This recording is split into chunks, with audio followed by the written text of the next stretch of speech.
Oh, God, sit down. Sit down. I think this is a place we live in nowadays. If now that we don't have masks now, let's go find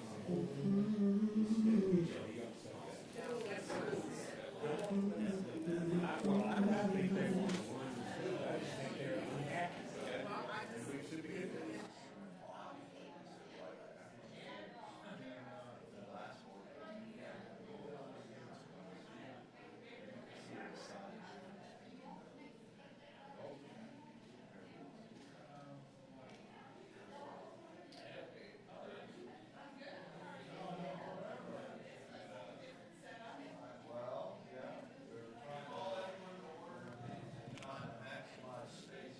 The microphone's going, please.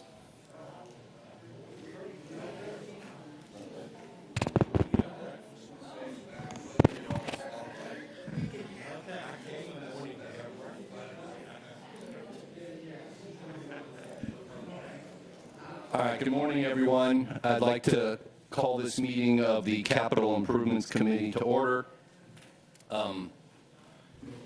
I guess first, are we going to run the video of the safety briefing?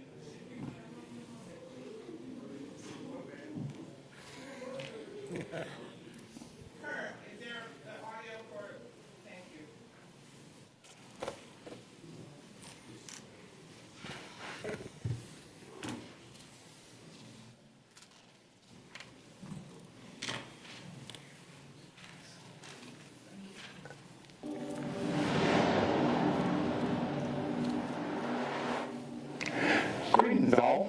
I'm Corporal Hollis with the Savannah-Chatham County Board of Education Police Department. For safety and security purpose, it is essential that I provide you with a public safety briefing in the event that we experience an on-scene crisis or emergency. First and foremost, you need to know where the exit doors are located. When directed, the public should exit through the doors to the left or the right behind you expeditiously. The exit for the cabinet member and board will be behind me through the small doors to the right that leads to the hallway where the bathrooms are located.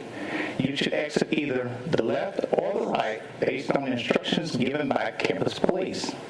All should go to the assemble area that will be designated by campus police at that time. If 911 need to be called, the responsibility will lie with campus police or designee. Also, if we are in need of an AED prior to arrival of EMS, that will be located on the left side wall adjacent to the exit door. It will be responsibility of campus police to utilize that or designee. Upon the arrival of EMS, it will be the responsibility of campus police or security personnel that are outside at the time to spot and direct them. If we experience a small fire, you should find the fire extinguisher behind me through the small doors where the restrooms are located to the left, adjacent to the exit doors. Thank you, and have a great day. All right, thank you for that safety briefing. We've already called the meeting to order. A few opening remarks. It's been a little bit since we had a CIC meeting in person, so I'm glad we're all here. Thank you all for coming. A few housekeeping items.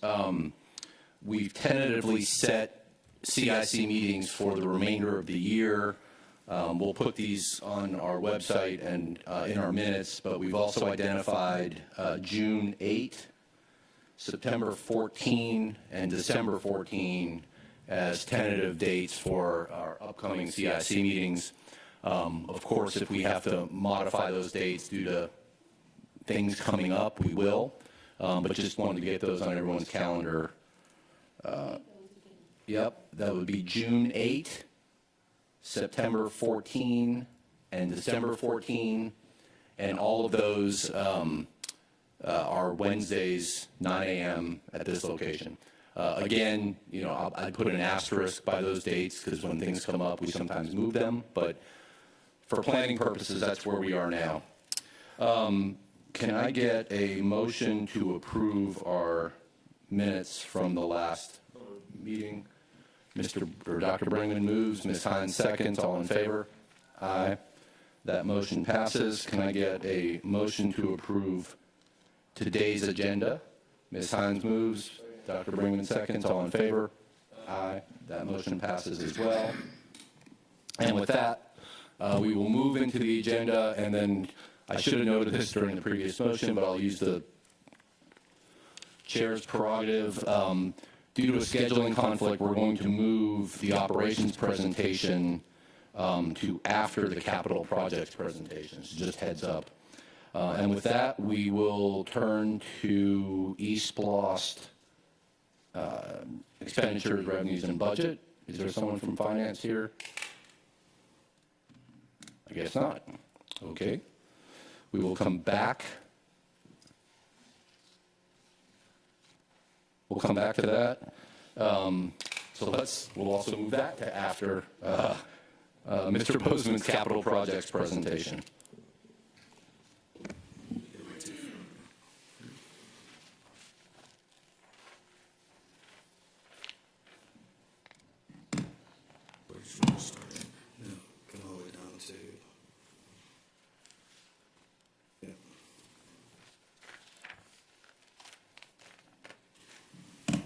All right, good morning. We'll start with the program schedule.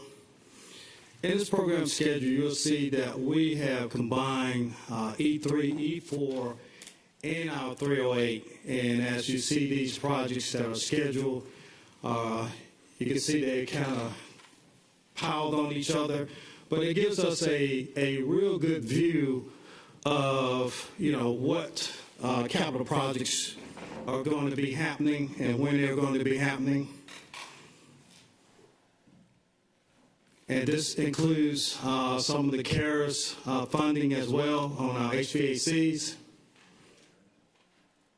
And this gives us a holistic review of all of the capital projects that capital projects will be managing. And we will keep those updated for you. Mr. Rosen, question. I saw the CARES addition. Are those projects that were previously budgeted under East Lost funds, but now we're using CARES funds for? Those projects we had 5 that was budgeted, but this is a result of the clean air requirement for our schools. Right. And so it allowed us to add on additional projects that we normally would probably do in E4, but do them a little quicker, because basically the way the project, I guess, cash flow sheet is, this is $32 million, and so using CARES funding to be able to bring some of those projects forward is what we're taking a look at, be able to do. So it frees up some E4 budget and E3 budget? That is correct, yes. Okay, great. Yeah. Thank you. All right, so here's a list of the project list for E4. And we've seen this several times. Windsor Forest is already in design. Some of the HVAC that we initially had scheduled that you was talking about, Mr. Cashmore, but we're adding more units than that. Some of the roof replacement, and also in this particular E4, we're going and putting athletic turf in all of our fields for athletics. And then some of the existing upgrades that we have is a list of those particular schools. And then some other things that we had on our list, safety and security, some of the issues that we're having in terms of maintenance and transportation facilities, we got those on there, access controls and monitoring, and then the capital projects administration and engineering and computer replacement. Mr. Bozeman, when you say we're putting turf in all our athletic fields, is that all high school or middle school as well? Yeah, that's all high schools, yes. Okay. Mm-hmm. So all high schools will get turf on the fields. And we're starting with New Hampstead, Johnson, Beach, and Jenkins. Islands, and Woodville, Tompkins. Also, all the high schools will get those. And this is the practice fields. Not Johnson, you mean Jenkins, right? Jenkins already have it, but Johnson's going to get it as well. Johnson's going to be on the list, okay. Yeah, on the list, yes. And so that leaves, Arts doesn't have one, What else besides Johnson? Everybody else should have it. Yeah. Art, Woodville? No? Yeah. Okay, sorry. Okay, no problem. Dr. Howard Hall? Yes, does this include upgrades for the transportation and maintenance facilities? Absolutely, yeah. So it's on the maintenance and transportation. It's on the other new construction upgrades to school sites and district properties. Page 63. Since this has been on for a long time, can you kind of give us an idea of what are the plans over at the transportation facilities? What will be done? Because we had a tour over there, and it was awful. But anyway, can you just give us an idea of what will be? Yeah. So phase one of our plan is we went ahead and we got started. So the parking lot is being done as we speak. The design is finished, and so that will be coming out for bid if it's not already out. Also, a building that was part of that is going to be also built as well. And so Gamble Road and Interchange, both parking lots are their design is finished, and we're starting the construction on those. And so those will happen immediately. As far as the maintenance and transportation facility siting that, we have to site that. We have to locate property for that. So that will be ongoing. However, though, like I said, the building that we had planned earlier, as a result of the walk down, that is being done as we speak. So that design is being done, and we're going to go ahead and put that building on there. And we're also going to fix the transportation parking lot on both Interchange and Gamble Road.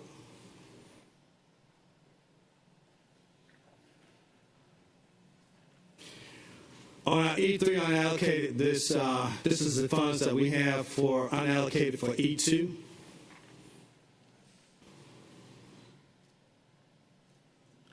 And some of that we're going to roll into existing E3 and future E4 projects, correct? Yes, that's correct. So a lot of the projects that we could not get to from an E3 standpoint, for example, Marsh Point. Coastal. So Coastal now we're going in and redoing Coastal cafeteria. We're going in and redoing their bathrooms. We're going in there and remodifying a lot of those projects that was on the list. Initially, we went in and did LED paint, lighting, and painting. Now we're going back in because Coastal was the elementary school. We're going back and converting it to the K-8. They're getting FF&E. They're getting a new cafeteria. They're getting conversion of their bathrooms to bring us up to ADA. And so all of those things we're going back and adding back to the initial list of projects that we had initially on the list, and we're just adding to it. Yeah, more broadly, during E3, with COVID in particular, we paused some of the last 2-year interior renovation projects, coastal, but they're like 8 or 10 or 12, just to make sure we had cash flow. Afterwards, we realized we had cash flow, so we've kind of reinstated all of those programs. So not just coastal, but all of those listed projects for E3 have been reinstated. And now we're in the planning phase and the budgeting phase. That is correct. And so what you're going to see is us taking, because we had to close out E2.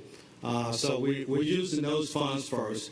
And then the funds that we have in E3, we're maximizing those. And then whatever is not left, we're putting over to E4. So across the board, we're going back, like Mr. Cashmore said, and we're going back and upgrading all of those plans. We started out with LED lighting. We started out with some of the cosmetic stuff.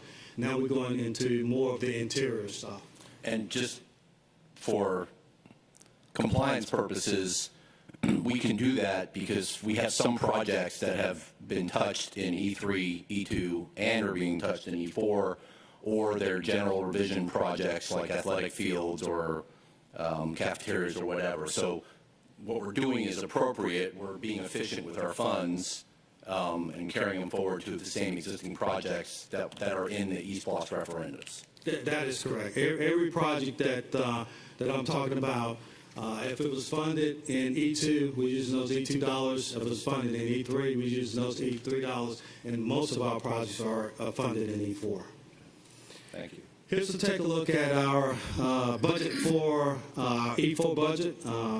The initial estimate was $410 million when we did this particular budget, and we will continue to update this based upon the projections that we see. But this is the initial budget that went on the resolution. You got in the budgets that are coming up on the next couple of slides, you got Southwest Elementary, and it was in the original, but it's not. I don't know if it just got dropped off of this slide, but I know that there are renovations slotted for Southwest Elementary that are in the budget on every other budget you've handed us except for this one. Just Okay. I think it's an oversight. So yeah, that may be an oversight. So as I spoke, renovations is a broad category in our SPLOST plan. So you'll see we will update this and make sure that that's in there.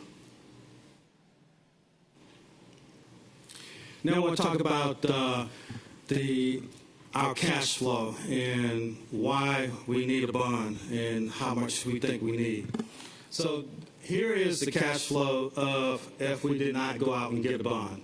And as you see, we have some heavy projects in our first 2 years. You have Windsor Forest, you have Jacob G. Smith that we want to have enough money to be able to do it.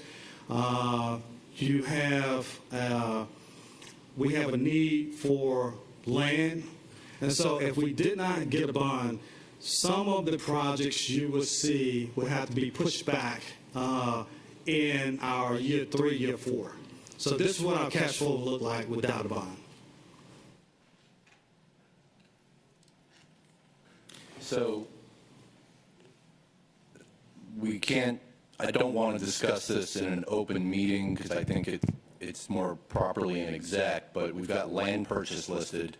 I think we need to talk through that expenditure in particular, given some of the other properties, vacant properties or semi-vacant properties we have.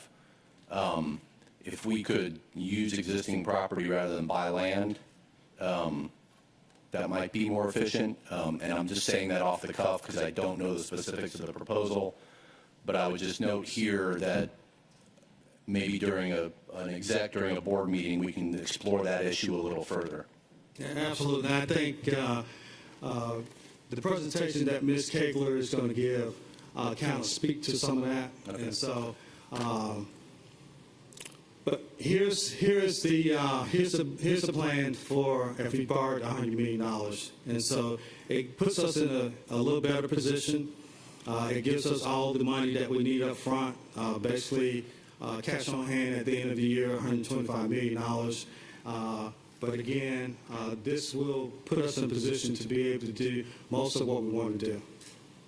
And for the public's knowledge, and I'm sorry, I feel like I'm explaining a lot today.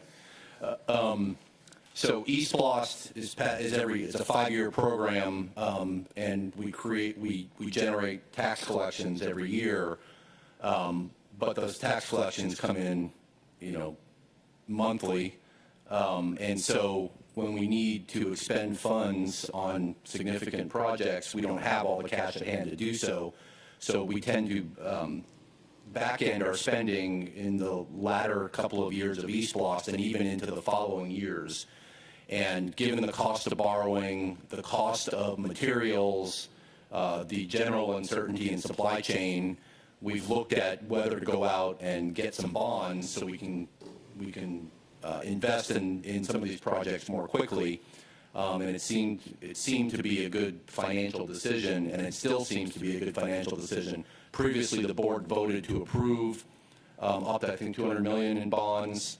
What we've asked for previously was let's make sure that if we actually go out and get the bonds, because there is a cost to them, that we're going to be able to spend the money quickly on projects. I hate to use the term shovel ready, but that we're ready to go in the first year or 2 years, so that we justify getting the bonds. They're not sitting in an account generating interest. So that's what we're talking about here, is to kickstart E4, to be smart, borrow the money at low rates, and also try to be in front of some of the supply chain issues that we see internationally. Yeah, I think all board members are fully aware of that. If you're saying this for the public, is it actually are we being recorded so that the public actually hears this explanation? I don't know, Or but do there's we people in need the to- audience, and we're We need streaming to get it, my point is, we need to get it beyond this building, beyond the people who are here now, to the general public, because that is a very important item that we need to let the public know what exactly we're doing. The meeting is being recorded, and it will be published to the district website for further consumption. If, Mr. Cashmore, may I add a comment? Absolutely. Good morning, everyone. I do think it's really important to recognize that because we have a bond validated, because we have the right to use a bond, and at this point it's been supported by the court, does not mean that we will be using those dollars, we will be just having those dollars sit. This board will be presented with a plan that indicates when those dollars are necessary and for what projects they'll be used. So it's not a matter of just getting the bond and then getting the dollars, that we will definitely look at capacity to execute those projects and also the timing, because we are still collecting dollars as they're coming in. So while we have E3 projects that are still on the board or on tap, starting E4 projects, it all has to be laid out very, very carefully. So we will not be just accessing those dollars. We'll be accessing those dollars in a very thoughtful and mindful way. Thank you, Dr. Levette. That's a great point. It's not just do we have projects that are ready, but also on our end, do we have the staff and personnel structure in place to help manage and oversee those projects? And I know we're going to talk about that at a different part of the meeting. So yeah, thank you, that's Dr. Levette. Ms. Kegler had, though. And a lot of your questions would be answered in the financial brief that Mr. Jackson is going to be giving. He talks a little bit about the bond. But this particular slide here from Capital Projects is saying these are the projects that are shovel-ready, that are going to be done in the first 1 or 2 years, and it's approximately $150 million if we want to go out and do that. Thank you. And here's another plan with $200 million. If you wanted to borrow the whole $200 million, you could do that as well. And it shows the cash flow sheet. So from our perspective, we believe somewhere between $100 and $150 million shovel-ready projects are ready to go, and we should be able to support that. And I don't think we need to. I think that needs to come to the board as soon as possible for a vote. We don't, the next couple of months, just to get things going. That's Mr. right. Browski? Yeah. Good morning. It looks like in comparing the three alternatives that by using some of the bond funding, that allows us to do some of our more critical path items like transportation facilities, more of our HVAC, more of our roof replacements. So those things that the sooner we can get them done, the better off we're going to be actually financially in the long run as well. Is that accurate? Yes, that's correct, because it takes about a year for architecture planning for those, and so typically you need to have those funds ready to go, because once the design is done, you really want to put those out to bid, so we can hedge our bets against inflationary costs and pricing, and it allows us to bring all those critical projects up front within the first 2 years.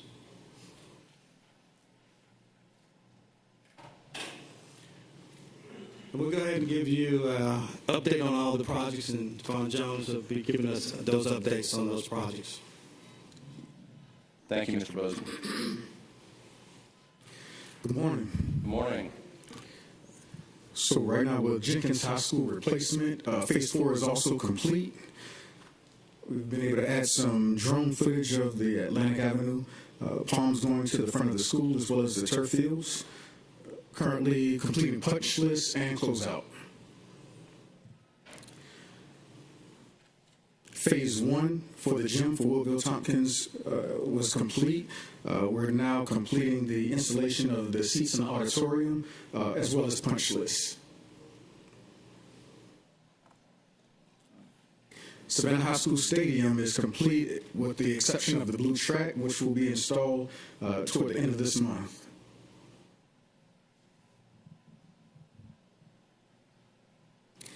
K-12 multi-campus.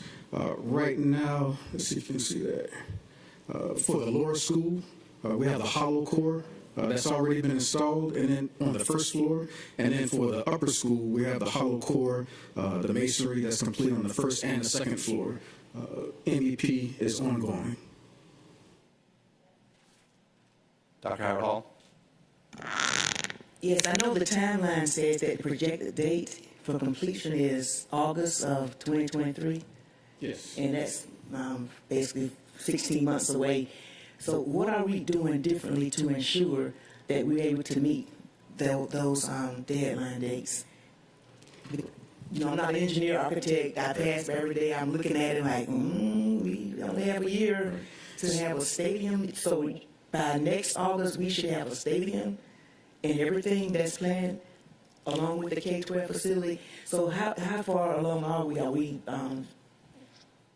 So right now, hard with the date or? So right now the schedule is tight. We haven't received any additional change orders, but we had a lot of lessons learned from the K-8. So there's a number of things that we've done. We have a scheduler on board right now that takes a much closer look at where we are with construction in relation to where we should be in the program. We also have a dedicated executive director as well as a project executive on the K-12. So are we looking okay as far as materials and supply due to the pandemic and the shortage in transportation, and now with the things going on with the war, do you see any prolongation with equipment and materials that's needed? That's a great question. We remain flexible. One of the things that we've done is we've been pushing the contractors to order a lot of that equipment sooner than they would have in the past. Right now with HVAC equipment, we're about 16 to 20 weeks out, but one of the things we've been doing is trying to order that equipment much sooner in the construction process than we've done in the past. I think at a previous couple of meetings, there were two issues. One, I think we voted to approve another $10 million in funding or contingency funding for unknown material changes, but I don't know what's come of that, number one. And number two, I think there was discussion about where we're going to store materials, whether the district was going to do it or buy the materials and store them, whether the contractor was going to do it. Have those discussions moved forward at all, or is that part of the discussions that you're having with the contractor? I'll defer to. I'll take that one. Yeah, so we have asked for a legal review on the storage from outside of district property, because that gets into our contract does allow us to do on-site storage, but as you can see, the space on the campus itself is pretty tight, and so off-site storage, we've asked for a legal review. We are in the process of reviewing that because there's a lot of things that comes into play. Security of the equipment, where you're going to store it, the facility that you're going to store it at. All of those have to be worked out, and once we get all those worked out, then we will give back to the superintendent our recommendation to come to the board for. So yes, those things is going through, but what we've asked the contractor to do, identify off-site storage for us, let us evaluate it, tell us what your plan is going to be to make sure the material is going to be secured, because basically the other piece of it is we will also be paying for this storage as though it was on site itself. Without getting into the legal issues and the details, do we have a timeline of trying to get these decisions made?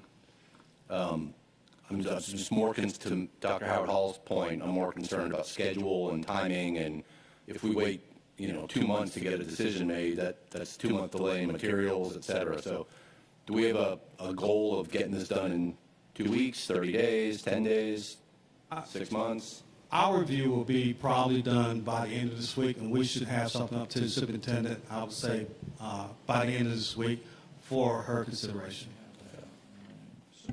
Is it still considered off-site if it might be another one of our sites that they could utilize? Yeah, so we took a look at several of our sites that, for example, over on Hopkins, we took a look at it, And based upon some of the things and programs we're going to have there, it was not feasible to store it there. We also took a look at Port Wentworth, and because we're going to make that operational facility as well, there was no, we could not store it there. So we have no other facilities other than a Thunderbolt that is very tight, that they need large spaces, they need acreage to be able to store this on. So we took a look at all our facilities, and to store that type of equipment where trucks is going to be coming in and out on the elementary school in our risk assessment was not feasible. So they really need a vacant lot, vacant space that can be fenced to be able to do what they're trying to do. These are large pieces of equipment that that we're talking about being able to store. So these are not small pieces, and it's going to take up a lot of space. Dr. Bob? Mercer. What? What about Mercer? Mercer, right now we have Groves at Mercer. Groves High School is at Mercer. Without trying to do your job for you, if we have to go the route of renting someone else's property, do we already have in mind where we would go? We took a look at the industrial park area, and Savannah, because of the port, most of all of those properties are taken up. All the large warehouses are pretty much taken up. And so we're still trying to locate, because this is going to be about 10 to 15 acres that you're going to have, because you got these big, massive trucks coming in, coming out.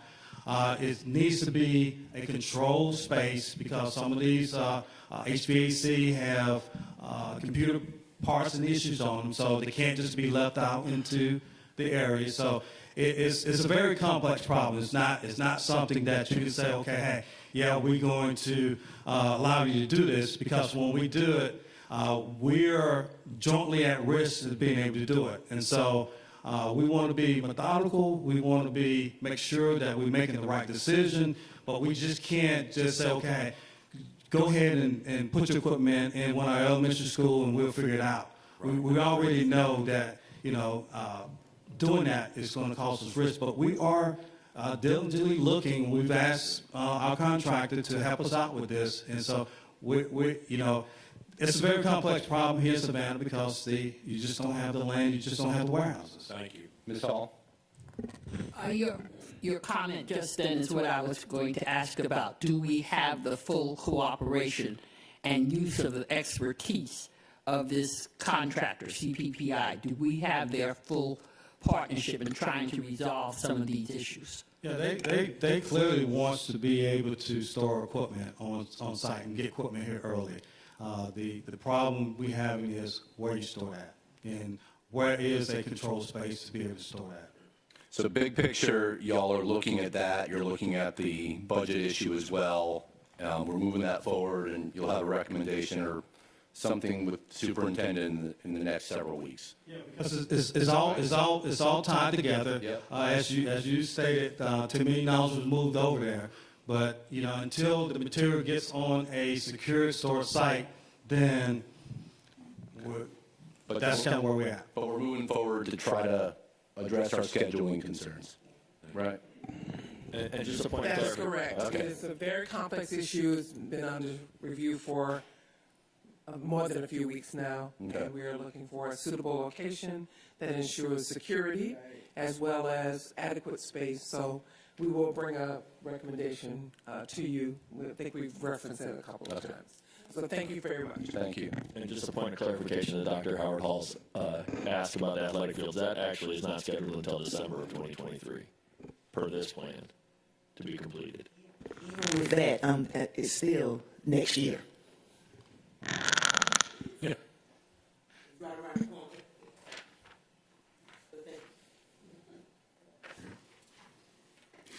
Savannah Arts, we currently have the architect as well as the CMR under contract.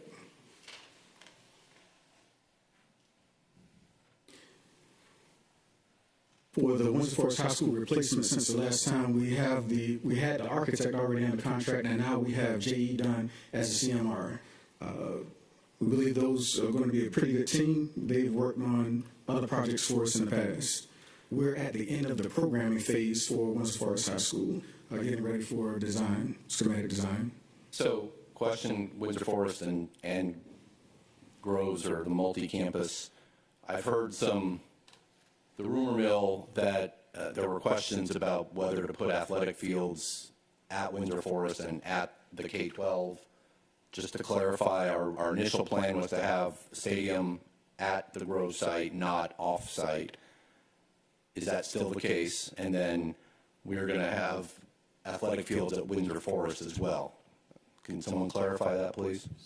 I'll take the first one. So when we took a look at initially the K-12, and we had the Garden City, I think it was like 6 acres of land. We have now gone back and taken a look at where are those fields going to be? Because basically we said Mercer, we said Port Wentworth, and so we're taking a look at it.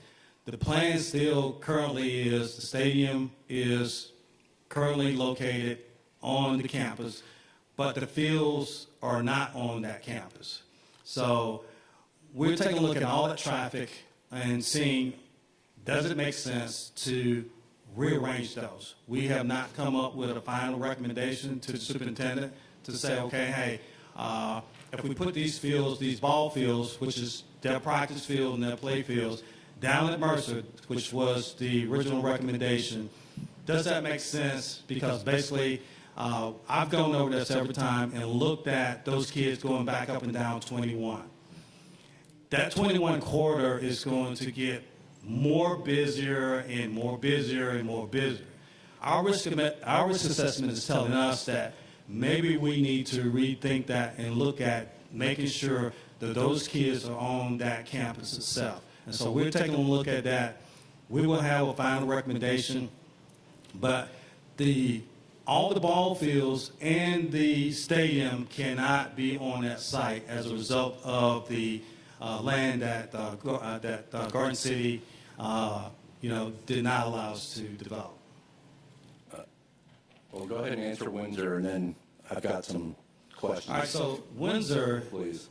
Windsor Fields is currently being located on Windsor.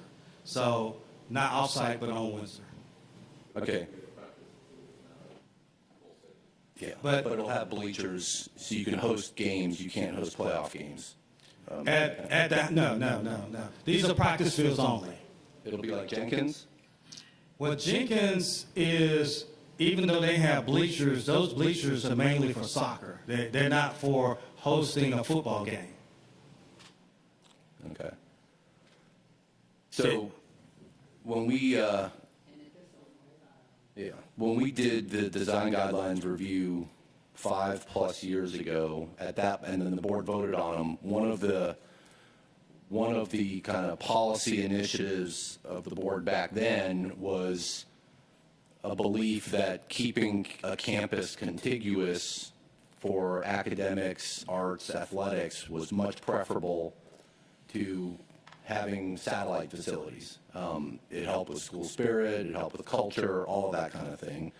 The design we saw for the K-12 has all of the fields on the campus. And so I'm a little concerned that there's a discussion about moving the fields somewhere else. We're in the middle of construction. So I don't know how the rest of the board feels about having some things at, satellite sites for certain things, or playing on other municipality fields and having to work with them on maintenance and access and scheduling and all that. My personal preference, and this is one board member, is to have everything on as much as possible on one contiguous campus. So I would ask that we try to stick to the original design, and if we have to deviate, we have a really, really good reason for why we're deviating. I'm also concerned that, we started building, and only then we find out that the land we thought we had, we don't have. It seems like that should have been fleshed out in due diligence way before, after we started building. I don't know what the issue is there. I don't deal with Garden City directly. I know we had some discussions with them early on. They really wanted us to have the facility there. They worked with us. There was supposed to be some land swap issues, but then we ran into some issues where we had to negotiate some resolutions. I don't know the details of all that, but I would hope that they would partner with us and be flexible, because what we're doing is for our children, obviously, but it also benefits that community. So I don't know what the pressure points are, but I'm a little concerned that now we're considering satellite locations. Dr. Howard Hall? As far as I can recall, the major problem was with the tax assessor with the price of Mercer. We went into thinking that Mercer was for sale for maybe $4 million, and then we found out later that it was worth 4 times. $17 million. Right. So that became an issue with Garden City. So that's. Yeah, but we were never going to use Mercer as satellite facility for ball fields for the new K-12. I know, but after they found out the price of, we could not, exchange the property that they wanted. Garden City wanted Mercer, to my understanding, and swap of the land so we can put the baseball fields and use the field, property, stadium, and all of that. But after everything went on regarding the sale, the tax assessor's appraisal of Mercer, they changed their mind about allowing us to purchase the stadium. That's right. Well, that was a stadium, but The stadium, which were the ball field supposed to go with the land? I mean, specifically, the land we initially thought we were getting was for the ball fields, but then we're not getting that because of the Mercer valuation? Yes, that was after we made the decision not to do the land swap, $4 million for $17 million. The place where the ball field was going to go was actually the place where we was doing the swap. That's where our stadium is currently right now. And so when they said that no, they were not going to do the deal, then we had to find another place for the ball fields. The closest place that we could find on 21 is Mercer. Okay. So right now, the plan is we're going to build a nice new stadium basically where Woodville Annex was, and then Garden City's going to have their old stadium in the back there by the railroad tracks? That is correct. Okay. And including that parking lot that will stay theirs? That's theirs as well. That makes very little sense. Maybe there's a political resolution we can discuss some more. But again, I go back to my concern of having non-contiguous campuses is concerning to me. I agree. they also have a gym there as well. That's correct. Yeah. So all of that was stuff. Okay. What I think might be really useful, because we've had several conversations on this issue, I think we need to provide a written retrospective and timeline that outline the points that allowed us to get to this place. There was a lot of activity last year this time. That's right. I believe over the Easter holiday, as Mrs. Miller-Kegler and I discussed just yesterday. And a year ago is a long time. Given what we've experienced, I think it's really important to revisit the facts around this. I do, and I will say on the record, as I have indicated before, I do think that very often we design these wonderful buildings without regard to the restrictions being landlocked. And so we want everybody to have a palace and we have space for a bungalow. And I think it's really important for us to recognize that when we do the designs, that we are working within restrictions, and it's inappropriate for us not to communicate that. So I want to make sure that we go back and outline what were the issues that were clearly expressed previously, and perhaps what has happened since then. I do want people to know that clearly there's been a lot of conversation about this particular project. We want to do a great job with the taxpayers' money, but we also want to, when we feel it necessary, to bring the facts back so everyone to memory, so that we are clear in our communication at all times about what has transpired. Well, Dr. Levette, I was the one confused or misremembering. I thought the land issue was more towards the front and the road access because they own some land closer to 21. I didn't realize I didn't remember there was a direct, that their stadium and parking lot was exactly the land issue. So personally, I do not need the timeline, and I don't need that busy work because now I've been reminded. If other people do, that's great. I still think that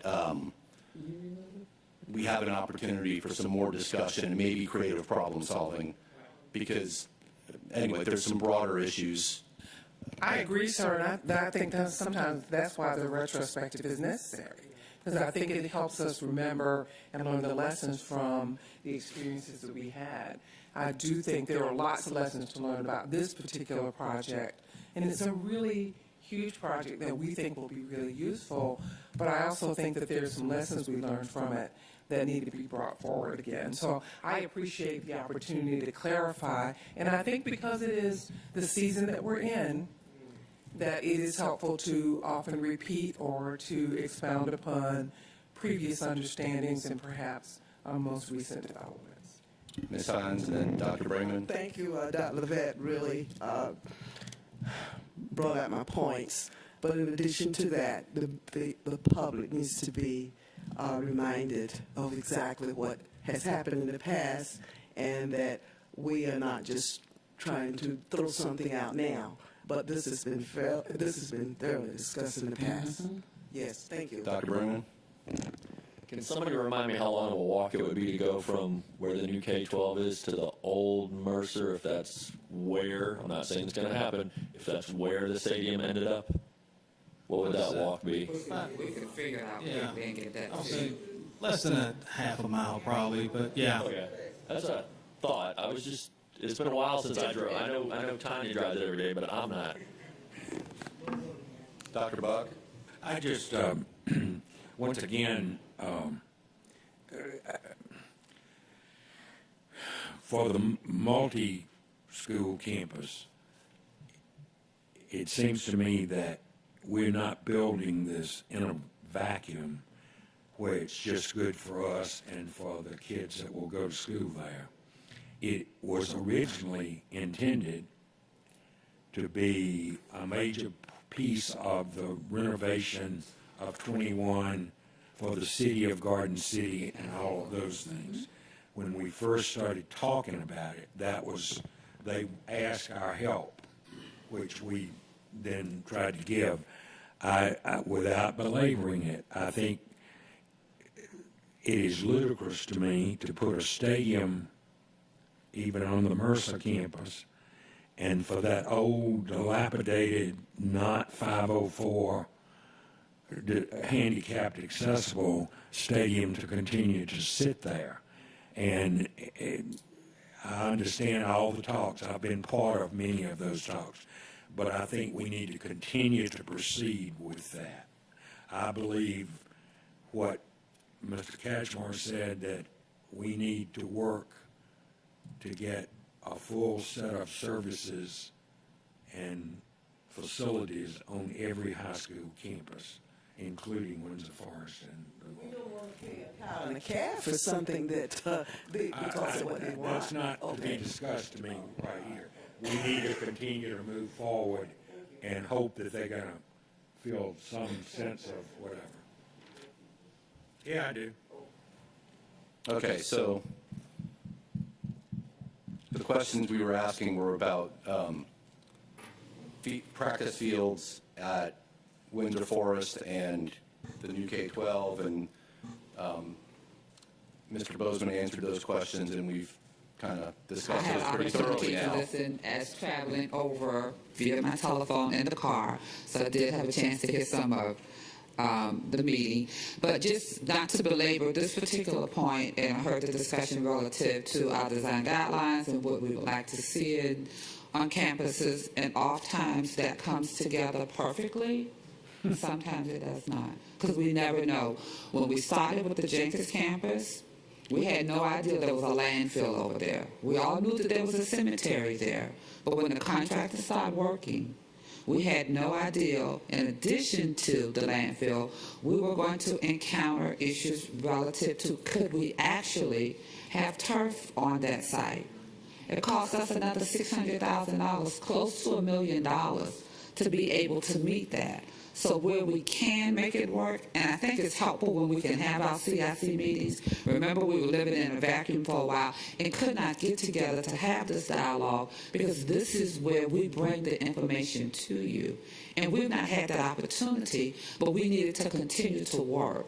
So what I'm going to suggest that we continue to do, even if we're not face-to-face, that we get that data to you. Oftentimes when we get the board meeting, we may not have the time to bring some of the CIC and East Wash updates to you. So once we come up with a design of what we would like to see happen or what we know is in the best interest of the district and for a particular school, oftentimes we encounter challenges. We don't know until we get the professionals on those sites and they do their due diligence and bring that data back to us. So what I heard is we need to do a better job of making sure you know consistently, as we meet with the superintendent regularly, we will increase the frequency of those superintendent notes to Dr. Labette to allow her to then disseminate that information to you, because oftentimes we don't want to hold up a project because then that's going to cost us more dollars. And we all hear that and know how that happens. So we're going to continue to vet. We have some options that we are considering for the multi-campus. Certainly we have a good relationship with the City of Garden City, as Dr. Buck stated. The 3-4 of us have attended meetings directly with their legal team, with their elected officials. But we did have a breakdown last year. And we all worked through that. We were all on the telephone together with legal counsel trying to work through those matters. You may not have gotten all of the front or all of the back stories, but we looked at what the cost was associated originally for Mercer. Where would the stadium go? Would we get this their stadium in the parking lot? But oftentimes talks break down, and we have to keep moving. Certainly, as Dr. Labette mentioned, I had a briefing with her, met with our legal counsel the day before.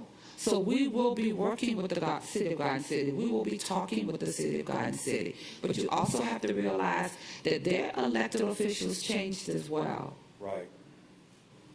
And city manager. And the city manager changed. So we were dealing with one group, and then we ended up having to work with another group. So what I can stand here and assure you that we have this district best interest in every school. I want to see every school with a stadium, and I was one of the first ones who said let's do it because of the dollars that we were spending with other jurisdictions. And I wanted us to get out of that business. And the first one was Allen's. We're working on Savannah High. Jenkins is the closest I've seen a practice field to being a stadium.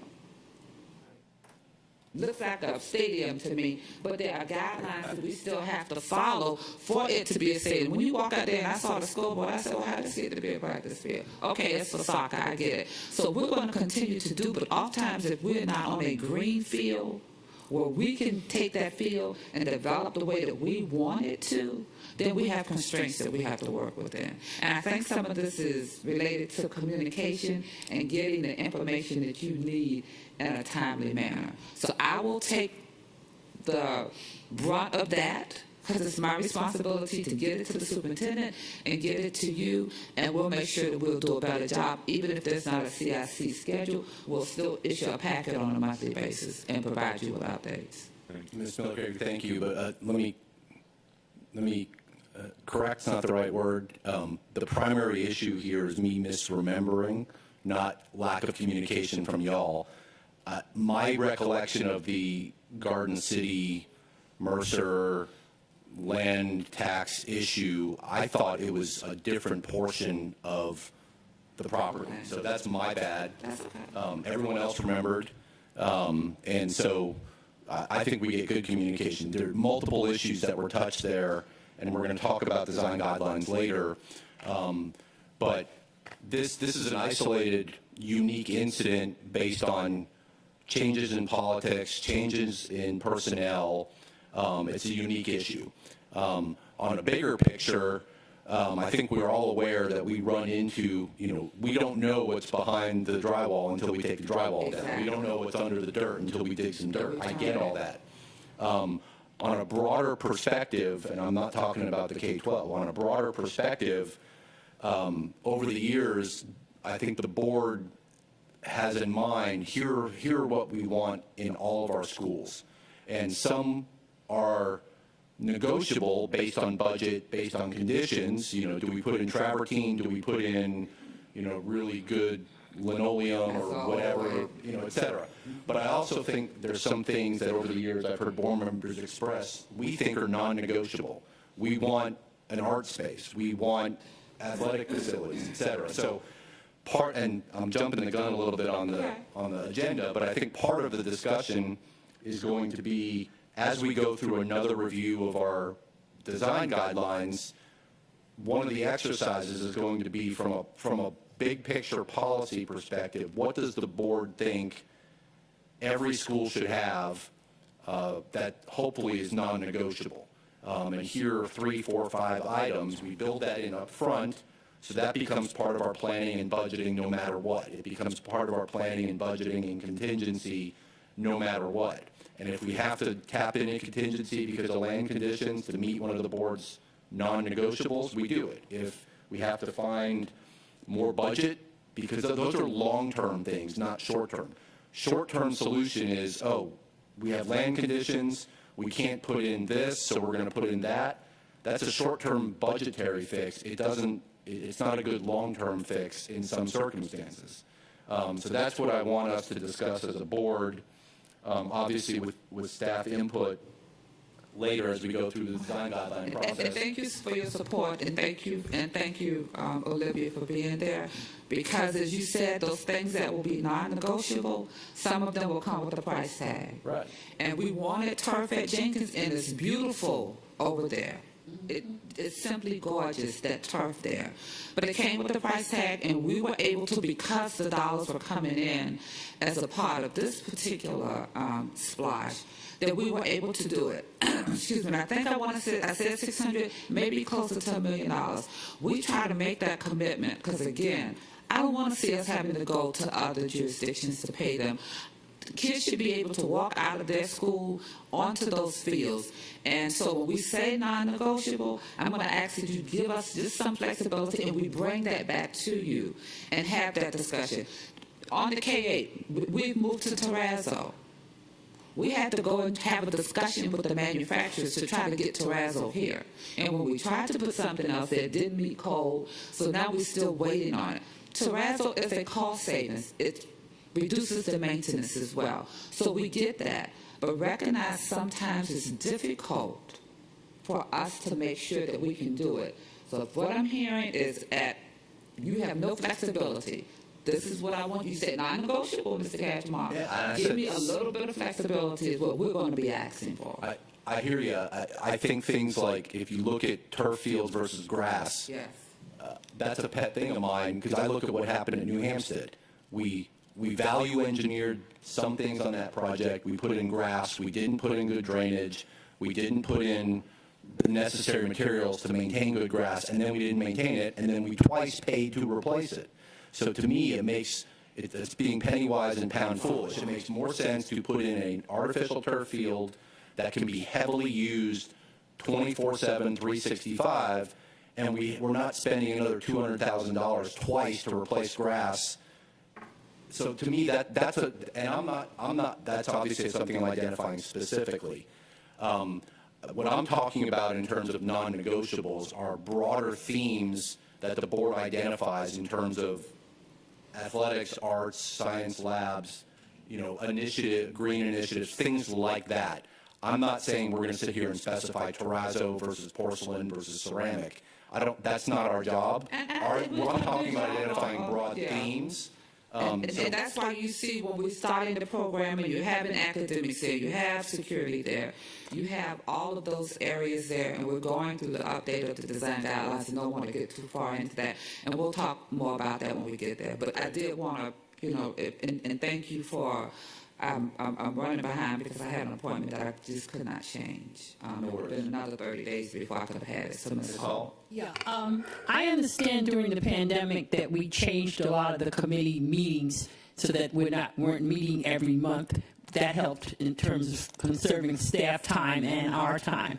But I do think today we're meeting, and then we don't have another meeting for this committee until June. I think that's too long a time, and that's how things get missed because we've had such a, it's easy to not remember something. So if we could look at least this committee with everything that we have going on, I do think the schedule needs to be a bit more robust. I hear you. So years ago we met monthly, and I think all board members or most board members would show up to that, and then we would have a East Plus update during a regular board meeting. I think what we've tried to accomplish is a more in-depth CIC meeting with key highlight issues at regular board meetings. So point taken, Ms. Hall.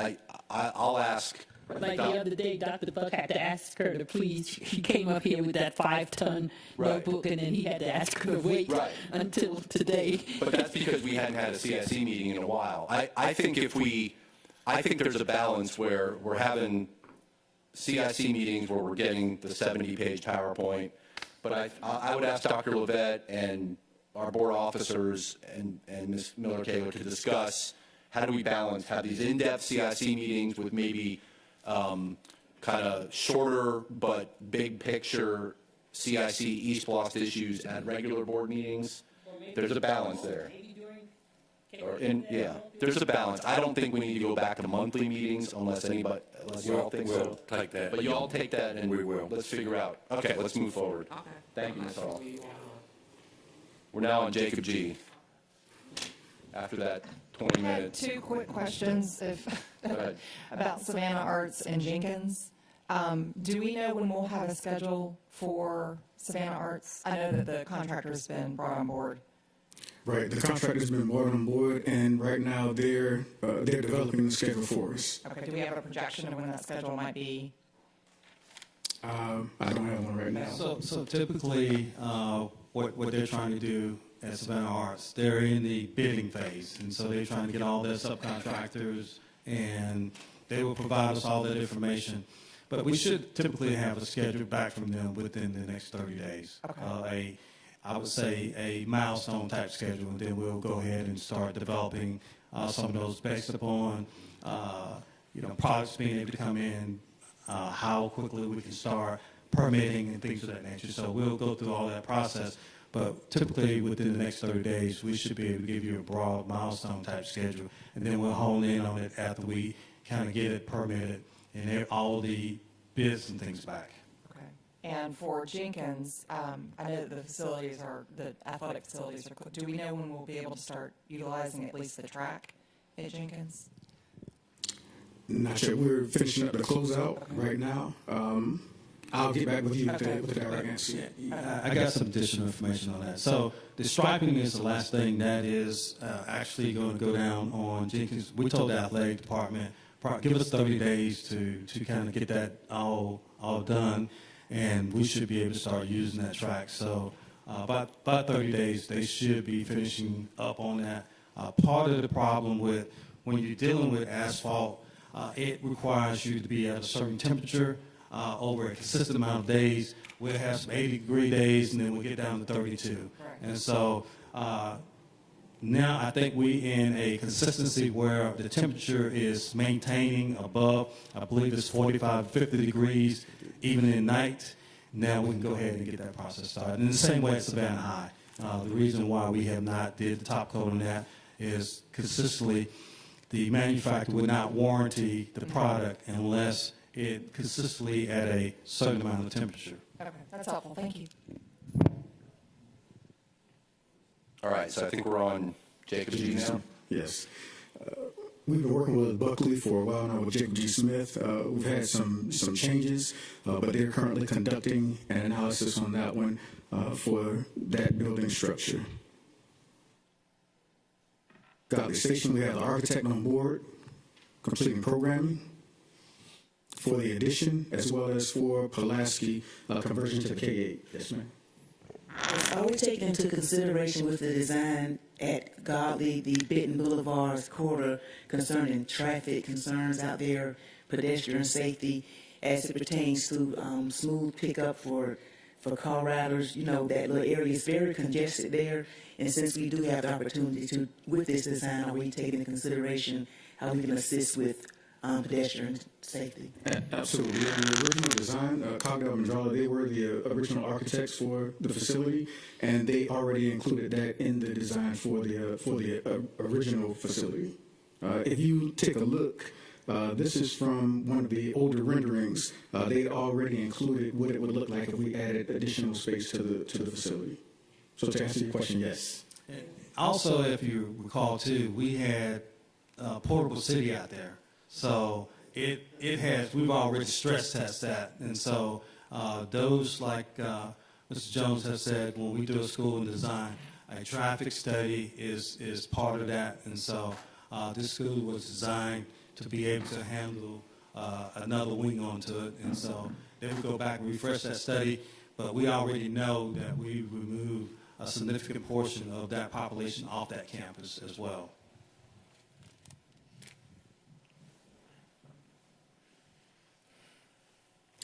And on Interchange Court, we're currently in the bidding phase for the parking lot repaving. Here's some of the HVAC. Yes.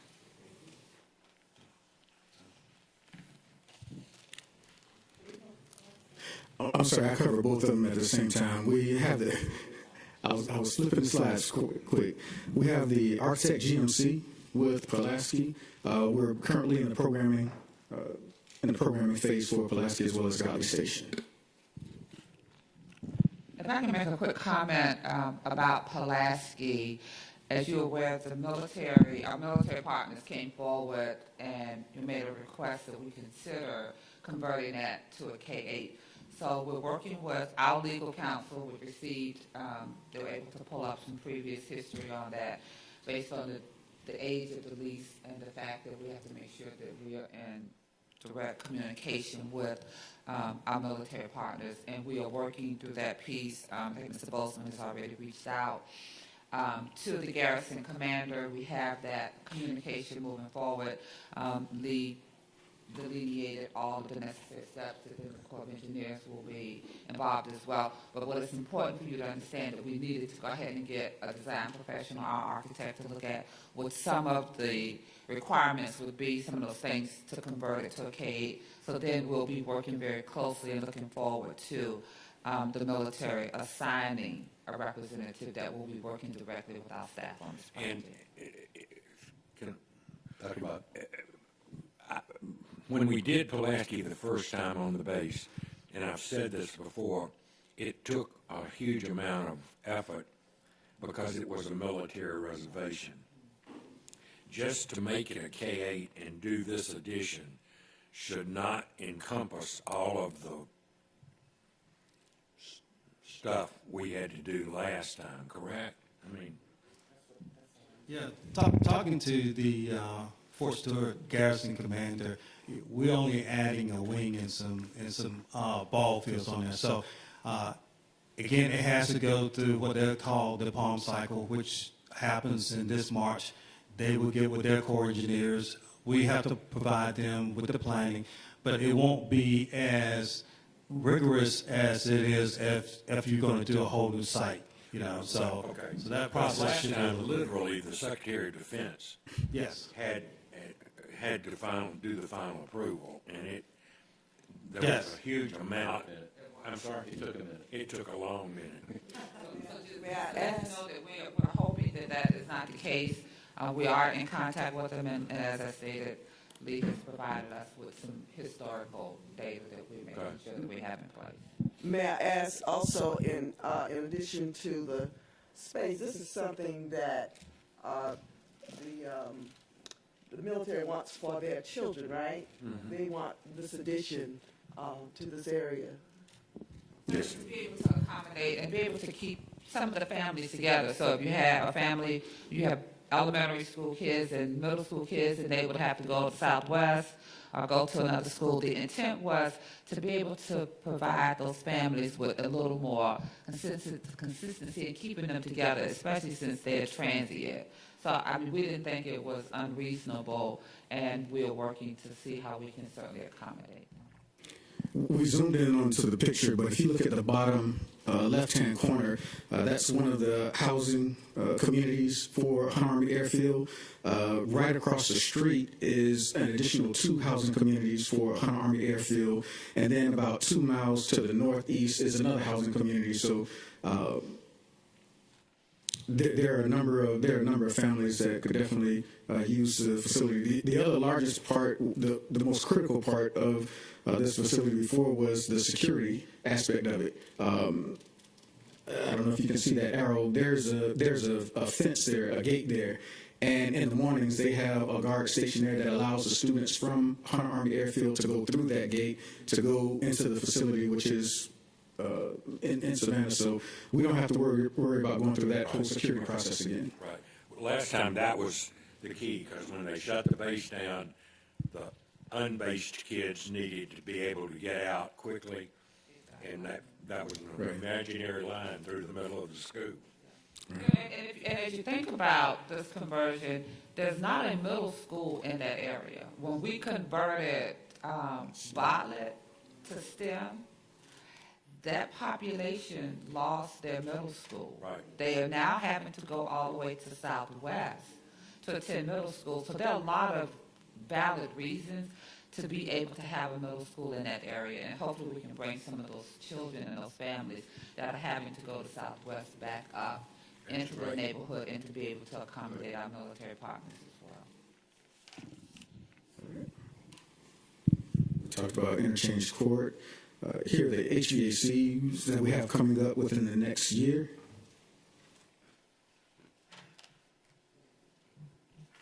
And our roofing projects.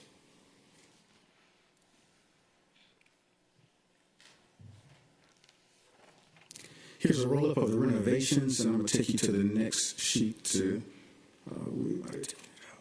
Okay, so we have a breakdown of the renovations, but right now we're developing the scope for each one of these facilities using the local facilities plan, using the facilities condition assessment to ensure that we can get each of them where they need to be. These are the E4 renovations. Yes. Here is a roll-up of our sustainability projects. We're using Georgia Power Company for each of these 4. They recently completed the bid for the CARES HVAC, the indoor air quality projects. Right now for Phase 3, we're entering Phase 3 for the LED projects. We have 26 schools and facilities that fall into Phase 3.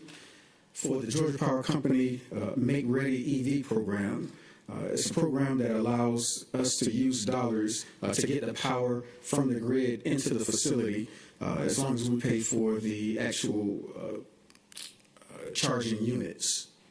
It offsets the cost for us. Can we hang in there for a second? Sure. So you're saying that the power's free Oh, no. if we pay for, no, somebody explain that then. No, the power is not free. The grant is offsetting some of the cost of getting the power from the grid to the facility, How long to is the that? charger. Oh, the actual, like, the power lines. Yes, So the yes. infrastructure, when you say The power, infrastructure, like, yes. okay, yes. The power absolutely is not free. Okay, I was just, Wishful thinking. But the great thing about this, Dr. Bingham, is most of our schools are on 1 meter now, which means that we pay a lower rate for electricity. So this makes a lot of sense for us, especially to help reduce our carbon footprint. We want to be good partners in being able to do that. And so typically costs like this is about $75,000 to be able to do that, to bring that power from the power pole down to electric charging station. And we're hoping with the administration pushing down electric vehicles that it's going to put us at the forefront because we're going to start seeing the kids, the teachers, and everybody else showing up at our school with these electric vehicles. And so we want to be able and ready to be able to do that. Yeah, I fully, like, when do we vote to put those spots in? Even if we were to make it to where we were in a contract with one of the companies that has the access point so that it's not free electricity for the teacher or the student, because then I know that can get into a, if we let anybody plug in there, but a way that they access it, ChargePoint or a couple of the other companies, so that it's charging at least the power consumption to that individual that's using the charging stations. But yeah, I think at every one of our high schools and at all of our administration buildings, fully support a couple charging stations. So these are primarily for the school board's vehicles. So moving towards electric vehicles in the future, we hadn't gotten to the point yet where we can offer it for. Again, why limit the thought there? Will the grant not allow you to put in infrastructure that could be used for?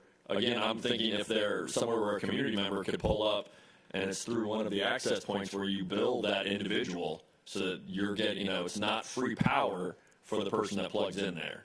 It's an infrastructure that everybody can use. So I would hope that we won't limit ourselves to just our vehicles, lock this technology up from everybody. We're only going to plug in a car every so often.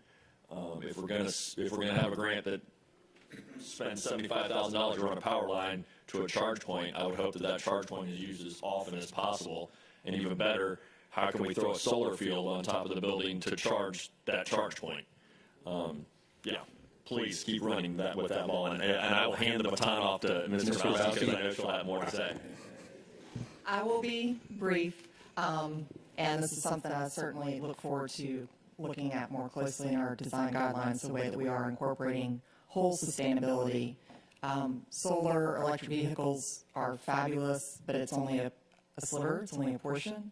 But I'm very glad to see this here. I guess my question would be, are we also looking, especially as we're getting ready to redo our transportation facility, are we looking at, and I realize there are some challenges still with electric school buses, but they have come a very long way in a very short time, and certainly anticipate that technology to continue to overcome those short changes in a very exponential rate. So are we looking at incorporating electric charging as we are looking at redoing our transportation facility for our buses? I'll take that one. Yes. So we are looking at doing electric vehicles. We're working with Georgia Power. They've done a proof of concept with a couple of school systems. They're working with Bluebird and some of the other manufacturers on that. But we have not gotten there in terms of how we sustain that. So we are in the planning stages or looking at that. We will have charging stations at the new facility, and we're also putting some over at Port Wentworth where safety and security should be going. So all of that is in part of our plan, and it's also will be updated as part of our design guidelines that going forward, those charging stations, now we got to make a determination, like you said, if it's going to be free, who's paid for it. So we got to work out all those details. But yes, on the docket right now, we're looking at about 50 charging stations throughout the district. We're citing those to see exactly where they need to go. But once we have all the plans and all the updates, we'll come back to you and present that as part of our sustainability project update. Okay, so does that include for school buses? That initially does not include for school buses. We're still working with Georgia Power. We've asked them to give us the data because they're still working that out with Bluebird in terms of the charging stations and the reliability and the bus itself. So we should have. I normally get an update from them about once a month. Is due for that update, and I will ask specifically to give us where we at with what we requested, and we'll provide that superintendent notes to let you know where we're at in terms of when those buses be available and what the outcomes of the information that we had asked for. Because they did a pilot program with the school district, and we just wanted to make sure before we started investing $84,000 to $90,000 in electric bus. That's what a normal bus would cost. Don't know what the electric bus would cost. We want to make sure that we have all of that data, all that information, so we can present it to you, have a decision, and then we can put it into the plan. Well, I certainly think with the price of gas, what it is right now, that economically, electric's going to continue to make more and more sense. Granted, that price will come down eventually, but it's always going to trend up. I had the opportunity to visit the electric Bluebird school bus when it was here last year, and it was really interesting. A couple things that I didn't even think about was that students with sensory issues are do much better on electric buses because they're quiet, and so they're not disturbed in the way in which they are on a traditional school bus. They also find that the bus drivers like to compete for who gets to drive the electric bus. So we're looking for incentives to recruit new drivers. What fun way but to drive an electric bus. I'll tell you, it's fun to drive an electric. And the final point I do want to make about the solar, I know we talked some briefly about solar on rooftops. I hope that's something that we can revisit. There are a multitude of ways in which to safely and effectively and not damage the roof to install solar, and it's a much more efficient way to actually get the energy than simply through a solar farm or just agreements with Georgia Power. So I hope that's something we can continue to revisit as we update our design guidelines. Yeah, and after the last meeting, we went back to Georgia Power, and they have given us a recommendation how we could install those on the roof without puncturing into the roof. So we're looking at that and going forward. Ms. Hall? Oh, no, I didn't have my hand up, but I do need you to know that Ms. Cashmore and I are going out looking at our F-150 trucks, electric trucks, in the near future. So we'll lead the way with the board. It's cheaper than buying a separate generator too, right? So just big picture, we've had ongoing discussions about sustainability and green efforts, however you want to phrase them. We did a deep dive on geothermal and solar probably 7-8 years ago, and there were some challenges and significant costs on other people's ends in addition to reliability and issues. So this has been an ongoing discussion. To your point, Ms. Grabowski, I think the technology has changed so much and the price points have come down so much that it makes much more sense to do a comprehensive reanalysis of those issues and see how we can incorporate them into our projects. I appreciate that we're going to put together kind of a comprehensive superintendent's note on these initiatives. I think what should go along with that, though, is what is our fleet plan? We're going to put in charging stations, but what are we, on the other side, what are we going to replace? Maintenance trucks, police cars. We don't have to go 84-seat buses. You've got the 16, 18, 24-seat buses that might, so there's options there. And then to Dr. Brinkman's point, I know plenty of commercial landlords that are going into partnerships with some of these charging companies and giving them space. So they're making money off of these charging stations. We got creative with Thunderbolt, for example, and worked with some film production companies. It might make sense if we have some spare property along major corridors to work with some of these commercial enterprises to provide charging points where our students and staff could benefit from them as well, and then the public could access the other side. So it's definitely worth exploring. Absolutely. And Ms. Cashmore, to both your point and to Mr. Grabowski's point about the advancements in technology and the lowering of the price points, for the solar panels for Savannah High on the last one, to give the solar update, Savannah High is going to be the first school we have in a district with solar panels on the roof with a battery supply connected to it. The other schools that we currently have, we do not have the battery supplies, which is one of the highest costs. When you get you an electric vehicle, you're really paying for that battery power to be able to charge it and hold that power. So Savannah High will be the first school that we have the battery to store the energy. Thank you. All right. This is a good segue to the next part of the agenda, and I'm going to try to move things along even though I'm doing a lot of the talking, sorry. The next item on the agenda is the design guidelines. We've had some discussion already about that, but Ms. Epstein's on the agenda. Ms. Miller-Kaler, do y'all want to address that? Ms. Epstein? Ms. Epstein will come forward and guide you through the work that we've had thus far on the design guidelines. We're working with all of the end-user departments relative to their desires to see in the design guidelines. We're going through that process now. Okay. We'll be bringing that document back forward for your review. And as a reminder,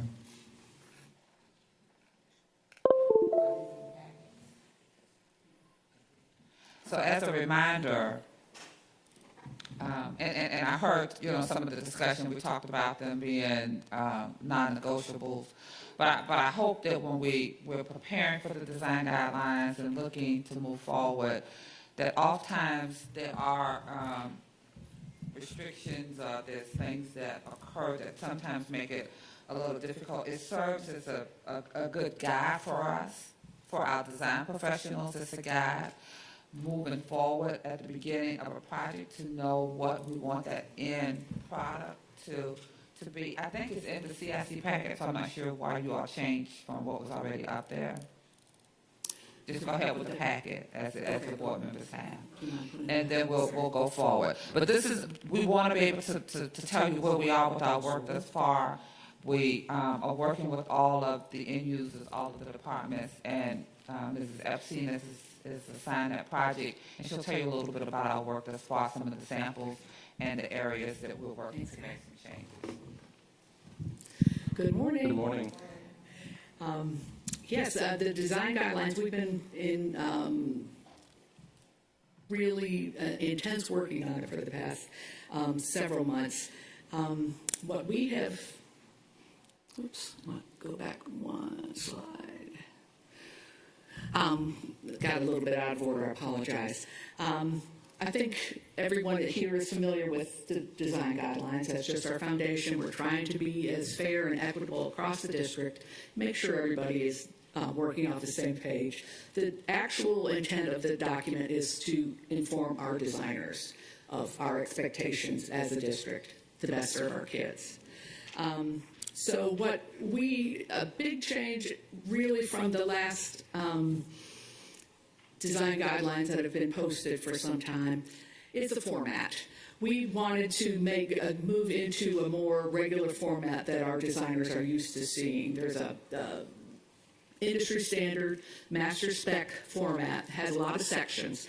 So I would say that there isn't so much change from the previous as a reorganization to make it a little bit more clear for our design professionals going forward. We had also had the case of kind of duplicating information from one part of our document to another, and we just wanted to avoid that. In the process, we cut it down by about 30 pages, so and it's, I think, easier to navigate. As far as specific changes go, this is just a sample.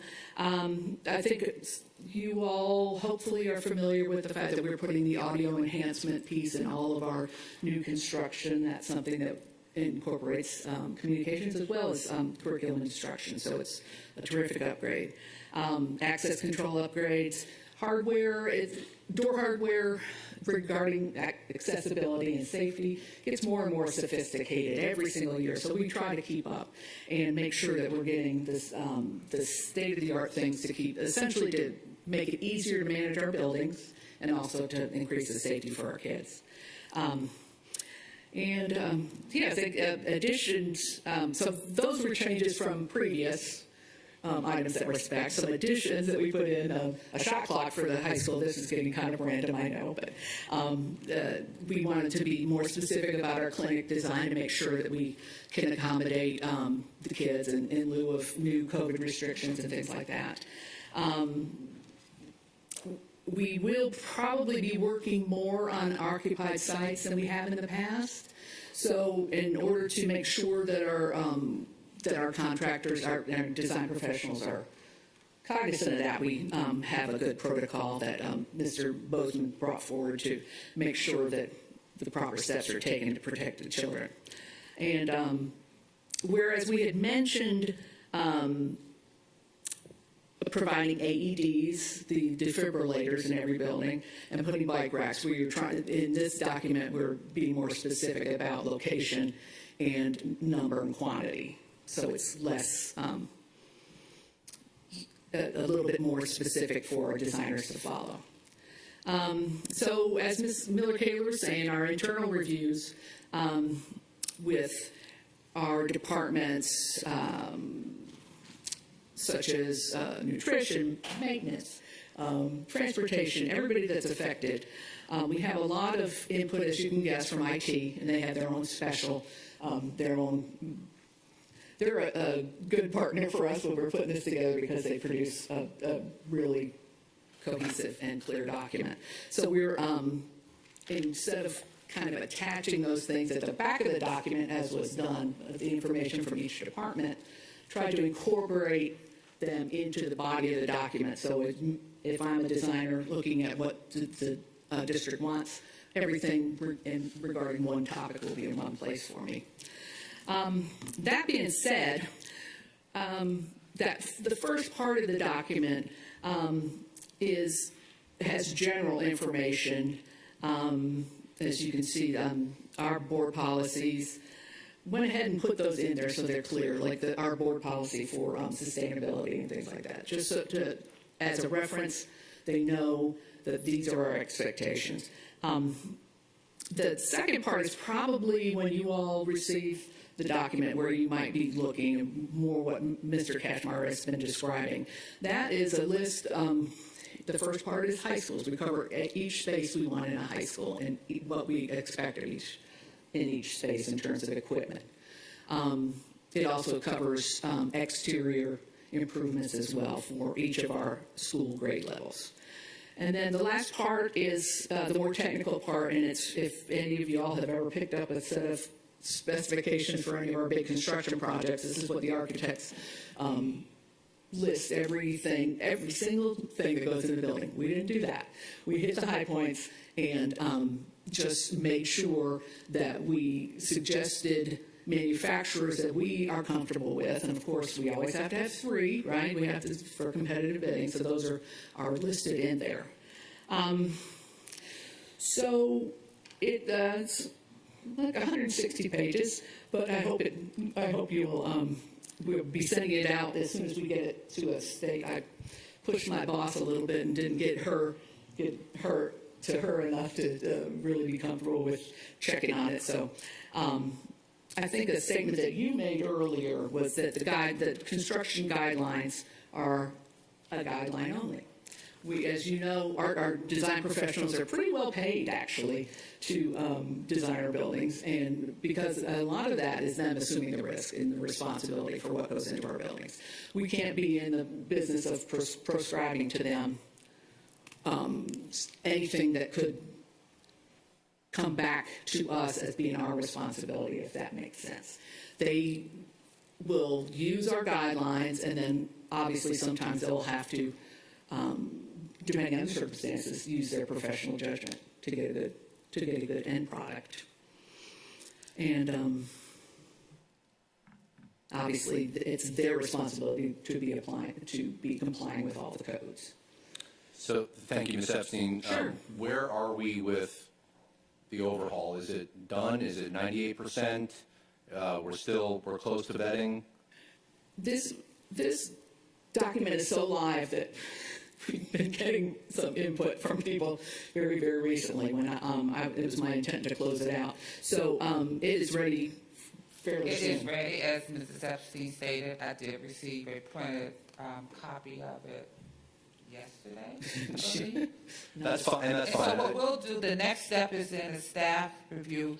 We're going to give those end users, all of the departments, one more blush. Right. So let's go ahead. This is the document. We're going to have to get it to you all to take a look at it, finalize, so we can go ahead and get it implemented. So timeline-wise, we're going to give our end users maybe another week, no more than 2 weeks. All of us are busy, but it's imperative that they go ahead and get that final blush, that final review, that final recommendations to us. Then we'll be able to disseminate it to the board for review, and hopefully by the time we come back before our next CIC meeting, be ready to move forward with those documents. Thank you. Well, to that point, and item 8 on the agenda, which is policy update, this dovetails, and I think we can save some time. So one of the things we wanted to establish today was getting the design guidelines updated from the staff perspective, and then, from a board perspective, if everyone could take a look at the updated design guidelines once they're disseminated, along with the next couple of pages, the capital projects procurement policies. But go look at our procurement policies in our board policy manual, and I'll send an email. What I'd like is for us to gather whatever comments we have, feedback from the community, thoughts we have from a board perspective as a matter of policy. What, if any, changes, updates, modifications do we want to make with our capital procurement policies and the design guidelines? And maybe we have that discussion at the June 8 CIC meeting. That gives facility staff time to finalize their vetting of the design guidelines. It gives us time to gather comments. And I'll send a reminder to the board saying, bring those comments in before the June 8 meeting. We'll have a discussion at the June CIC, and then maybe thereafter, the CIC committee will make a recommendation to the entire board on policy and design guidelines, and the board can consider it and maybe vote on it in the latter half of the year. So I think that gives you all time for staff to vet the design guidelines. It gives us time to get input. We haven't reviewed our procurement policies, our capital procurement policies in several years. So getting community input and vendor input and board member input is appropriate during this cycle. Does that sound like a reasonable timeline? It is, and what's also important, even if we make a change or we find it necessary, we'll go ahead and we'll have that information transmitted over to the design professional. We're just taking this document and updating it. So as we move from project to project and debrief from project to project, and wherever there needs to be an update or a modification, then we'll go ahead and communicate that over. Just as we're talking about the technology pieces, we don't still work with the previous requirements. If it's updated, then certainly that's what we're going to have in those specifications. So what we're doing is updating the document, putting it all together, and then bringing it back to you. So we have made some changes as needed as we go from project to project. Thank you. Ms. Grabowski?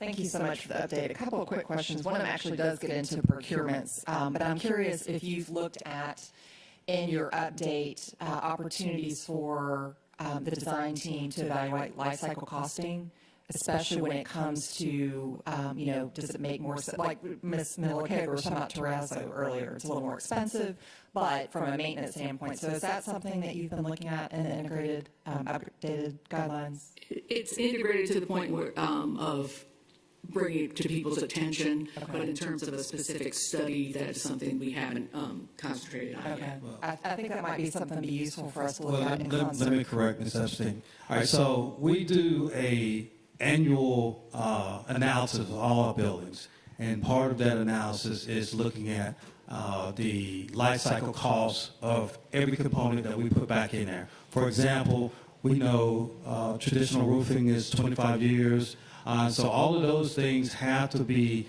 part of that plan where we go out and estimate a cost to put in our capital outlay for future years. So we do take a look at that. We also take a look at what can we do to decrease our maintenance costs. For example, that's how we got into LED lighting, and we just briefed earlier that we're going back and putting LED lighting in places like Beach, which was in our initial East Plus 1. However, when we do the analysis from electrical analysis, it tells us that, hey, we need to go ahead, and even though this school is less than 20 years, we need to go ahead and change that. So we constantly, every year, will put out a FCI report that evaluates all of our schools and support buildings, and we take a look at the life cycle cost of those.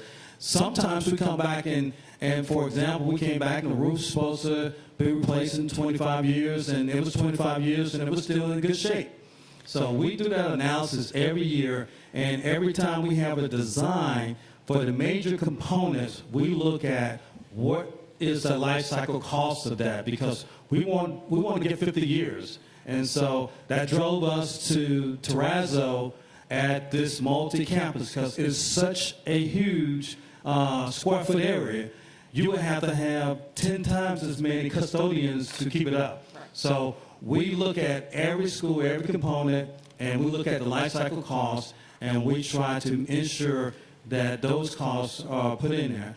But we also look at every school every year as well. Okay. I just want to make sure there's nothing in our procurement that is preventing us from being able to spend more up front, if it makes sense from the life cycle. Two other quick questions. Is academic affairs also integrated into the design guidelines review, especially as we're talking about new technology and opportunities for the building to be a learning vessel itself? Academic affairs, CTAE, okay. All of the, excuse me. Yeah. So what we have is just like we program in any school. So all of the departments are included, and that's how we get some of the like Ms. Epstein talked about, some of the learning in terms of putting in additional infrastructure for cameras, TVs, smart TVs, and things of that nature. Most of those information that we get comes from academic affairs. It comes from IT. We ask, okay, what are you guys seeing? Not now, but what are you seeing in the future that we need to include in some of our things? And we go out there and we vet those. Okay. And then final question, as we go into individual school buildings, do we have something in our design guidelines that kind of talks about the process of the opportunity to integrate local school-based input into, depending on the improvement, obviously, but is that part of our design guidelines, or does that just kind of happen on an ad hoc, depending on the scope of the project basis? Now, that typically happens in the program phase. So once we get our architect, typically what we do is go out and we have like a community meeting, and we kind of go and talk about, what is coming up in the school, and we get a lot of comments, especially from some of the alumni of each of the schools. And so that's how, if you recall from Jenkins, the brick color, it was very important to that particular community, what brick color. So when we get to the point where we do a conceptual, we usually will have a community meeting, and that's where we bring in that input. And also, in our board policy is that a piece about value added for our architects and contractors to, if at all possible, to combine what they're doing with our learning process. And so that just, I think, I'm hoping that including that and bringing that up in discussion will get more of those programs rolling. Okay, great. One Thank you of so the much. lessons learned for me, one, was getting site-based and community input, and I think our facilities team's done a great job of doing those types of meetings, especially in E2 and E3. And there's a balance there, right? So you're talking to a site-based principal who might not be there in 2 years, and he or she says, I like purple balloons and, green chairs. Okay, how does that fit systemically within the school and within what the district does? And then, but what I'm doing is complimenting our facilities team, because they're driving these community meetings, they're getting site-based input, and they're also taking all that input and filtering it through the school's history and the district's long-term needs and finding that balance. So the Jenkins brick is a great example. Some of the stuff at Beach is a great example. So that is kind of baked into our process now. That was one of the lessons learned from E1. Dr. Thank you for the compliment. Yes, this is probably more policy-oriented, but when we consider bathrooms now, we typically have girls, boys. Where are we with transgender? That's been an issue. You know, it's being talked about. There's, like I said, it's probably more policy oriented, but since it's part of, you're talking about design guidelines, I just thought I'd ask. It is more policy, but what we have in like the KH school, we have a bathroom that is basically, I would call it, anybody can use it, and so it's open to anybody, and so Just like the hospitals. Yeah, exactly. Yeah. No, I mean the bathrooms in a hospital. Yes. And, Ensuite. Okay. In the interest of time, we have a timeline for reviewing design guidelines, getting input, and our comprehensive procurement policies. Any other questions, comments on that? All right, we will move on. We've jumped around on the... Yeah, so we've jumped around on the agenda. We're going to go back to financial, but I'm going to save us some time because we have the financial data. We talked about the bonds a little bit. If you all want to address that again, but Mr. Jackson, I'm just going to, we don't need to go through all the slides or guidelines. I just want to note our last year E3 revenue was way above projection and way above budget, and E4 is starting off the same way. Is that right? That is correct. We anticipated 2021 to be an odd year because actually that federal stimulus did what it was supposed to do. People spent money. People were able to travel again. So 2021 ended up a lot better than what we expected. We knew it was going to be better, but it was a lot better than what we expected. But the good thing is January of this year was probably, well, it is the highest January so far. And normally January is the lowest month out of the 12 months as far as collections. So it's a good sign. Yeah. Okay. Thank you. We don't need to go through all this detailed data. If anyone has specific questions about any of the financial reports, get with Mr. Jackson after. But I would ask Mr. Jackson and Ms. Kagler, is there anything else you all want to cover about the bond issue that we discussed a little bit before? Mr. Bozeman went through, here's a projected budget with no bond revenue, here's a projected with a $100 million bond, here's projected with $200 million. Is there anything about the timeline, or and he also clarified that we're vetting what program to recommend to the superintendent to bring to the board based on what shovel-ready, what the funding cycle looks like. Is there anything else about the bond issues that you all think you wanted to address? No, sir, not at this time. Most of the information we've already shared with the board. There's on slide 47, there's some information about using a $2 million issuance. If you do half of that, you can basically cut that slide in half, cut all the expenditures and revenues in half. So it's pretty straightforward. All we're doing now is just deciding on how much to issue bonds for. Okay. So, thank you. If anyone else has financial questions, please get with Mr. Jackson after. And then I appreciate that. Didn't mean to cut you short, but I'm saving this all a little bit of time. We have the data. Let's move on to whatever operational issues, Ms. Miller-Kagler, you wanted to address. Are there any specifics that you want me to? Yeah, so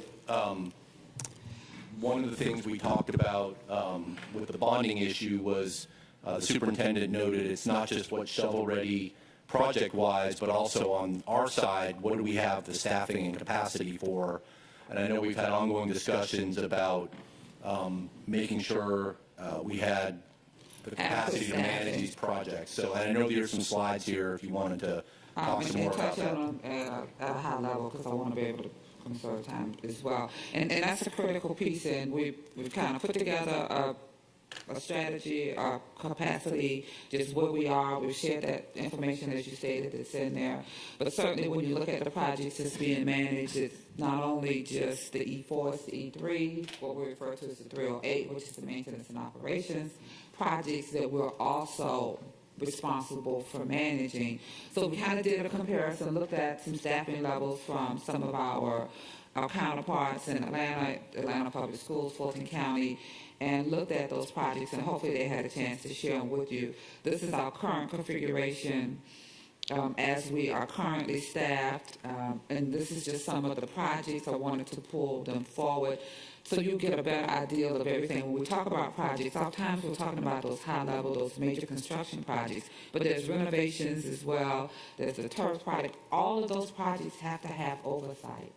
Every one of them have to have staff assigned to it. At some point, if you just have a contractor, you sign a contractor, and he or she's out there working. That doesn't work in our best interest. We've learned that. We have to have some level of oversight on a project. It's like you giving me a credit card and telling me I can go to the store and you just need to be ready to get the receipts when I come back. There has to be guidelines. There has to be oversight. You talked about the grass and the problem we had at New Hampstead. We didn't have oversight. The first project we made the decision to put oversight on was at A.B. Williams. You know what happened at May Howard with all of the punch list items because we didn't have oversight. We didn't have district staff committed to those problems. So we make the decision, if we want to manage the projects in collaboration and making sure what we have signed those contracts for is getting done, that we have somebody that's working on those projects. So you see what those projects are, some of them. You see what we're going to be working on in regards to rules, the CARE Act. You talked a little bit about that. Those support facilities, we have to have a project manager assigned to them. So it's not like one project manager and I just have one project that I'm assigned to. They are assigned to multiple projects. So this is an ongoing discussion about personnel that we've had at our retreats and at a policy level.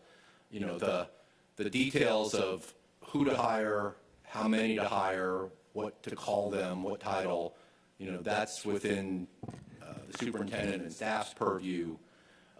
My concern from a policy and budgeting perspective is the board doing what we need to do to ensure that we're providing adequate budget, adequate policy guidelines to give you all the flexibility to do what you need to do to make sure we get the people we need to manage these projects.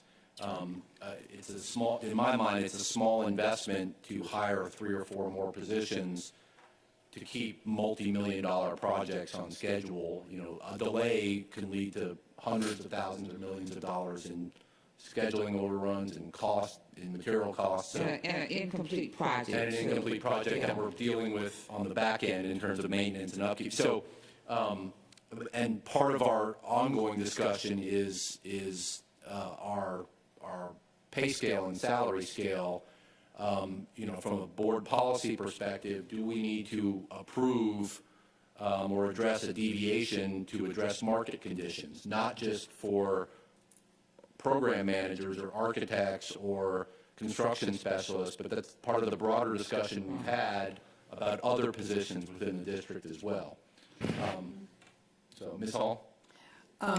Mr. Cashmore, I really appreciate your bringing that whole topic up because I think it's something that's very important and it behooves us as a board to really look into deeply.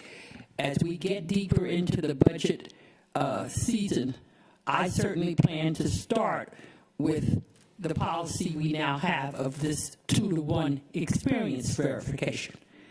We'll never get the best and brightest people we want if we tell them, you may have 10 years experience, but we're just going to pay you for 5. So that will be a refrain you hear from me over and over again as we go towards June 30th. But as Mr. Cashmore was saying, the board cannot act if we don't know exactly what you need. And if you're getting good people who turn you down when it's time to sign the contract because they won't accept our terms, we need to know that. We want to be competitive. We want to be progressive. We want to be good stewards. But we need to do what we need to do so we're getting the best money for our bucks. And it's not just recruiting, it's retention too, right? The market's out there. We have some great people working with us now. And I'd say that even if y'all weren't in the room. But we have, you know, it's a retention issue too.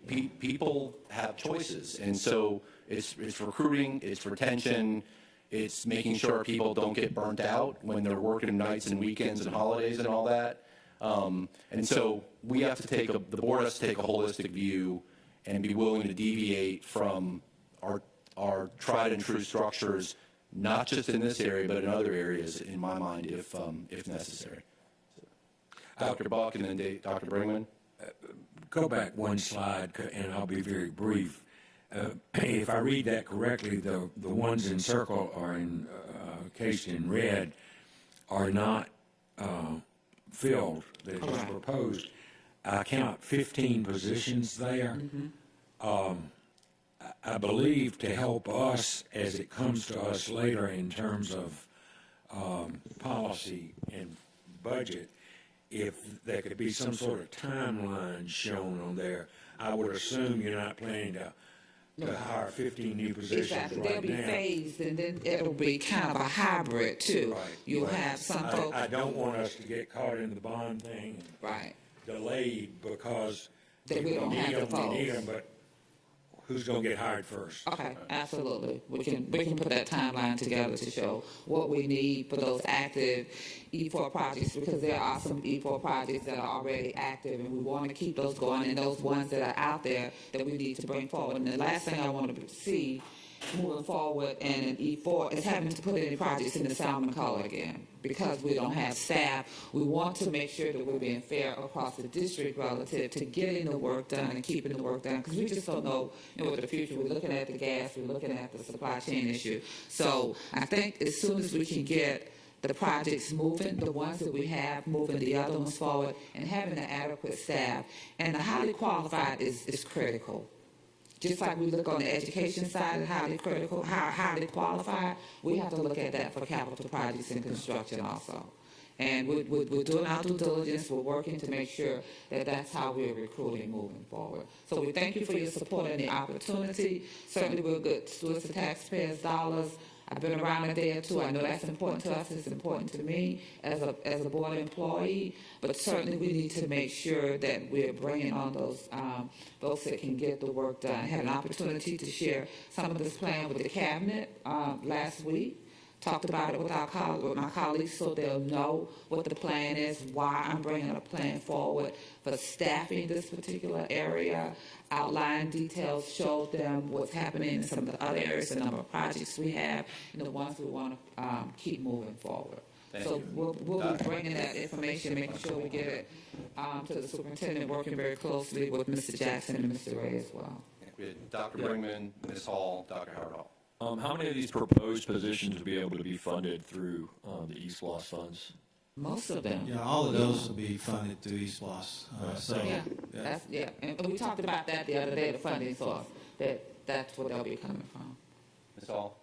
Didn't the Savannah Arts Project just have a kind of a big, not a job fair, but like a vendor consortium? Kind of a recruitment effort. McKnight is over there. McKnight had a local MWBE fair where they were inviting subcontractors in to come I heard and that work. went very well, so that might be a model for us to continue. And certainly we want to see that continue. And I know we're short on time, but any other questions relative to this? Dr. Howard Hall. I was just going to ask, I know in the field of education it's not difficult to determine salary based on years' experience, degrees, but in these positions, what is the most difficult task that you all have to determine a salary in those positions that's needed for construction management? Right, so for a project manager, market rate drives most of these salaries. And we're, just like in the housing market, when there's a lot of building, like in Savannah, then those contractors, basically, we're picking each other people off. And so market drives everything. So if you want the best and brightest, then market is going to drive that. And so and right now we have a salary scale that we have to adhere to. And so when a person come in and they are expecting the market rate and our salary does not reflect that, then they move on. Yeah, and that's some of the information I shared in the presentation. We looked at the work that's going on in the city, the county, what's happening at the ports, what's happening with all of the warehouse construction that's going on. It's very competitive in Savannah right now. So, some of my colleagues are calling me and asking me to stop calling their employees to see if they want to come work for us. But I'm going to continue to do that. Thank you for saying that out And loud. just, if I can move forward to, what was that? I said thank you for saying that out loud. I did. They know, they love me and I love them.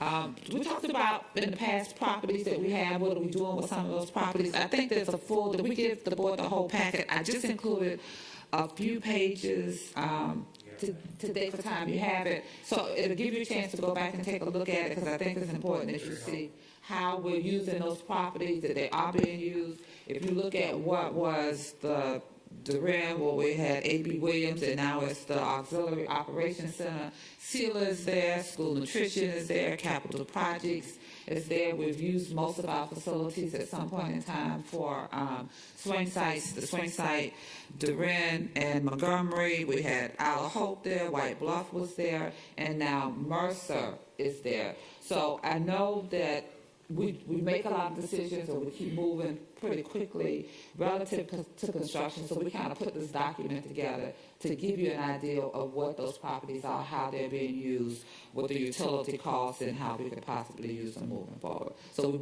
certainly wanted to bring that piece forward for you. That information is very helpful. The board, over the last several months, and I think I'm representing the views of the majority of the board, they're interested in perhaps finding a location for Semco because of all the construction issues going on over there. Of course, our needs as a district come first, but I would like us, and I'm going to put this on the board president and officers and superintendent, if we could develop a timeline so that we can try to make some decisions about what we're doing with some of this non-used property. We've also been talking about 208 for 10 years now. They're longer, sorry, Dr. Liff, let me say at least 10 years. But, you know, people, we forget, we as board members don't visit that building often. We do sometimes, but there are people who work there every day. There are maintenance issues. It's a money pit for us if we're going to continue maintaining it. We need to be colloquial about it, fish or cut bait, make a decision about 208 and move on. And then also from a fiscal stewardship perspective, we have these excess property. Excess is not the right word. Right. We have several property sites that we've moved some operational locations to. But I think I'd like to see us make some decisions about where can we consolidate, where are we going to invest to improve some of these sites for continued operational administrative goals, but where can we divest of some properties too? And we just need to get a timeline together to make some of those decisions. We've been talking about doing that for years. You know, let's try to move that process forward a little more. Simcoe is still asking. I was asking about properties last week. Understood. Ms. Hall and Ms. Grabowski? One of the problems is that when we start talking about 208, it's usually during executive, and we have 20 minutes, and then we have to go on. So we need to have some dedicated time to go on and plan and say we're not coming out of here until we have a decision. Okay. But it can't be during the executive for 15 minutes. Understood. So we've had 2 to 3 comprehensive packets of information disseminated over the years. I know we had a discussion a while ago about getting that information back to the board. Again, I love giving assignments to the board president. Maybe the board president and officers. I know. Maybe we can pick a relatively light executive session in the near future and kind of walk through that issue more in depth to the extent there's time. I mean, we have to make a decision at some point. But we've been kicking the can down the road for a while, so. Ms. Cashmore, could just because this is a public meeting, I think it's really important to clarify that the conversations about 208 have been executive content also. So those meetings are happening at a time when those conversations by law should not be happening in the public. So I don't want anybody to think that there are these kind of clandestine discussions that should be happening in the public. Right. Certainly, the staff has, before my time and since, had lots of conversations with the board, several boards, about the sale of 208. It's not a new conversation. And the only part that's done in executive session is whether or not to sell it. Right. We can discuss at an informal meeting, the chance of making a new school out of one building and renovating the other for admin and things like that, all we want. Right. It's only the sale of that's done in there. And to clarify, 208 is like any other of our buildings. We've done facility condition assessments of all our buildings. 208 needs a lot of investment to bring it up to a more acceptable condition rating. So the ongoing discussion is, do we invest in that building? Do we keep it as administrative? Do we incorporate some public-private stuff? Do we, et cetera, or do we sell it? But it's the same conversation we have about all of our buildings. That building in particular, though, has come towards the bottom of the investment list because we were focused on schools where students were first. And for the just one second, Denise, but for the public to know, it is very, it is highly unlikely that we could ever use East Blos funds to bring 208 up as an admin building. The law states it is for an academic endeavor. Ms. Grabowski. Thank you for clarifying about executive session. I agree that's very important to share with the community. One thing that would be, and this is fabulous information, thank you. One thing that I think would also be helpful is to get kind of a comprehensive list from the superintendent and the district of what the needs are. Because there's a lot of, like, this could be used for support or office, so understanding a little bit more clearly what those needs are would be very helpful. And the other part of that also is not only for our support staff, but also for educational, and in particular, the e-learning academy. When we had the opportunity to visit the e-learning academy in Gwinnett County, it was a fabulous facility. And I think people hear e-learning academy and assume there's no building associated with it. So having a little bit more understanding. Unlike 208. Maybe so. I mean, it's fabulous. But having an understanding of what the thoughts are long-term for the e-learning academy would be helpful too. Thank you. All right, we've covered everything on the agenda, just not in order. Can I make one quick? Yeah, Ms. Miller-Kay, was there anything else you wanted to add on the operational update? From the update, as I was driving over and I had opportunity to listen to some of the meeting via my telephone, if I can have 1 minute to talk about vendor and staff relationships and contracts for relationships. I did hear some of that as I was getting in the car. I want to leave here today with each of you and everybody who's listening to understand that we have working relationships with our contractors and with our vendors. And that's the approach that we take. But also understand when I say I'm not going to do anything that's going to risk this district. Any decisions or recommendations I make with the superintendent or the staff, believe I have fully vetted them with the legal counsel. We get requests, we want to do this, can we do that, can this work? What does the contract say? What does the contract say? Because I can tell you on page XYZ what the contract reads. And that's what we're going to adhere to. If there are going to be any deviations to the contract or anything contrary to that, it's going to come around the horseshoe. Because that's what you tell me to do to us, enforce the rules, the policies that you set, and the contracts that we execute. If they're not going to always walk away happy, I'm not going to always walk away happy, but we're always willing to come to the table and have a discussion. So I wanted to be able to put that on the record. It's not going to always go the way Vendor Vanessa wanted to go, or Vendor Kegler wanted to go, or how I wanted to go. But we're always willing to have that conversation. And most vendors will tell you that I will tell them I'm going to be fair. And I'm going to work with you within the constraints of what I have to do. And we'll continue to do that. We know you do. Thank you. Dr. Buck, final comments? Just very quickly, because you're always so quick to give the board president things to do. Mr. Hediger and the superintendent and I met via text while this meeting was going on, and we will, as Ms. Hall suggested, finding time for more meeting. Yeah, but I'll forget half of this by June. Yeah, but we will start planning on a 10 o'clock informal when we need to, and just take that first hour to do CIC, first 40 minutes. Light. I'm sorry? CIC light. Yeah, the highlight stuff. Yeah. But but we can work that in easy enough. Yeah. You know, when I came back on the board, the group was used to meeting at 9 o'clock in the morning anyway. I think most people give their whole day to the board meeting, so we'll just plan on some 10 o'clocks when we need to. There you go. And we scratch that one off, Mr. Catchmore. We've done that. You can give them right back to me if you want. I was just being deferential. So. You've never been deferential. Oh, please. Mr. Catchmore, I'd like to thank the staff for the work done to prepare for this meeting today, recognizing a lot of content.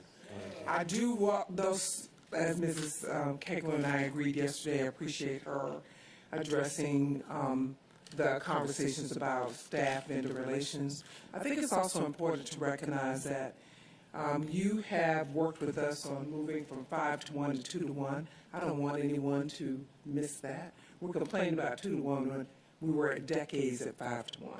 And so this board has supported our request to modernize our approach to employing, recruiting, and retaining. At the retreat, you had an extensive conversation about needs for capacity. The staff has been charged with giving me a schedule and a plan. I am not going to approve generally a certain amount of money for staffing without understanding how that money is going to be spent. My legacy will be, whether you agree or not, you know what the plan is, and it is well thought out and well documented. We trust the public trusts us to use the money well. They voted for us to use this money to enhance our community. Our expectation is that if we are going to execute these projects, we're going to do it with the best talent available. We will work a way that allows us to get the best talent, but I have to have a plan to do it. And we will share that plan with you. When the staff makes a request, it has to be vetted. I have to be confident that we're getting the best people to do the work and that the work will be done. So just know you can go confidently out into the community and feel that staff has been charged, the latest on February 21st when we all met together, that for us to make this work, we need the best people, we need to get the best people, and we need to pay them accordingly. Recognizing that most professionals in the community may not necessarily want to be an employee, they may want to be a contractor. Mm-hmm. And so if contracting is what we have to do, then that's what we do, but we need a plan for it. So that's what you will get, and I will appreciate those 10 o'clock starts so that we can update you accordingly, and appreciate the opportunity to give you a fuller update today. So, Dr. LaVette, are you saying that you're not saying that you want the board to be more a part of creating that plan. You're saying your cabinet and your department heads would create a plan that you would then bring to the board. The staff is, you employ the staff to execute your vision. Right. And we have been able to do that. I appreciate Ms. Miller-Cagle saying, well, sometimes we just need to be clear on what we're doing and how we're going to do it. But our job is always to make sure that you have the information so that you can feel confident that we are doing as we have planned and as we have proposed.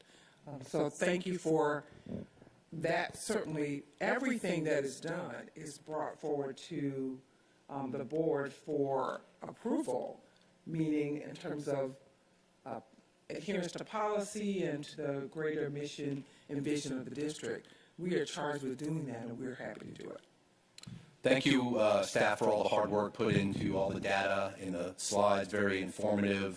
Thank you for the robust discussion today. I apologize again for my lack of memory and going down that rabbit hole for a while. Dr. Buck says I'm old, but he said age. Thank you very much. With that, we are adjourned. We'll see you all at the next meeting.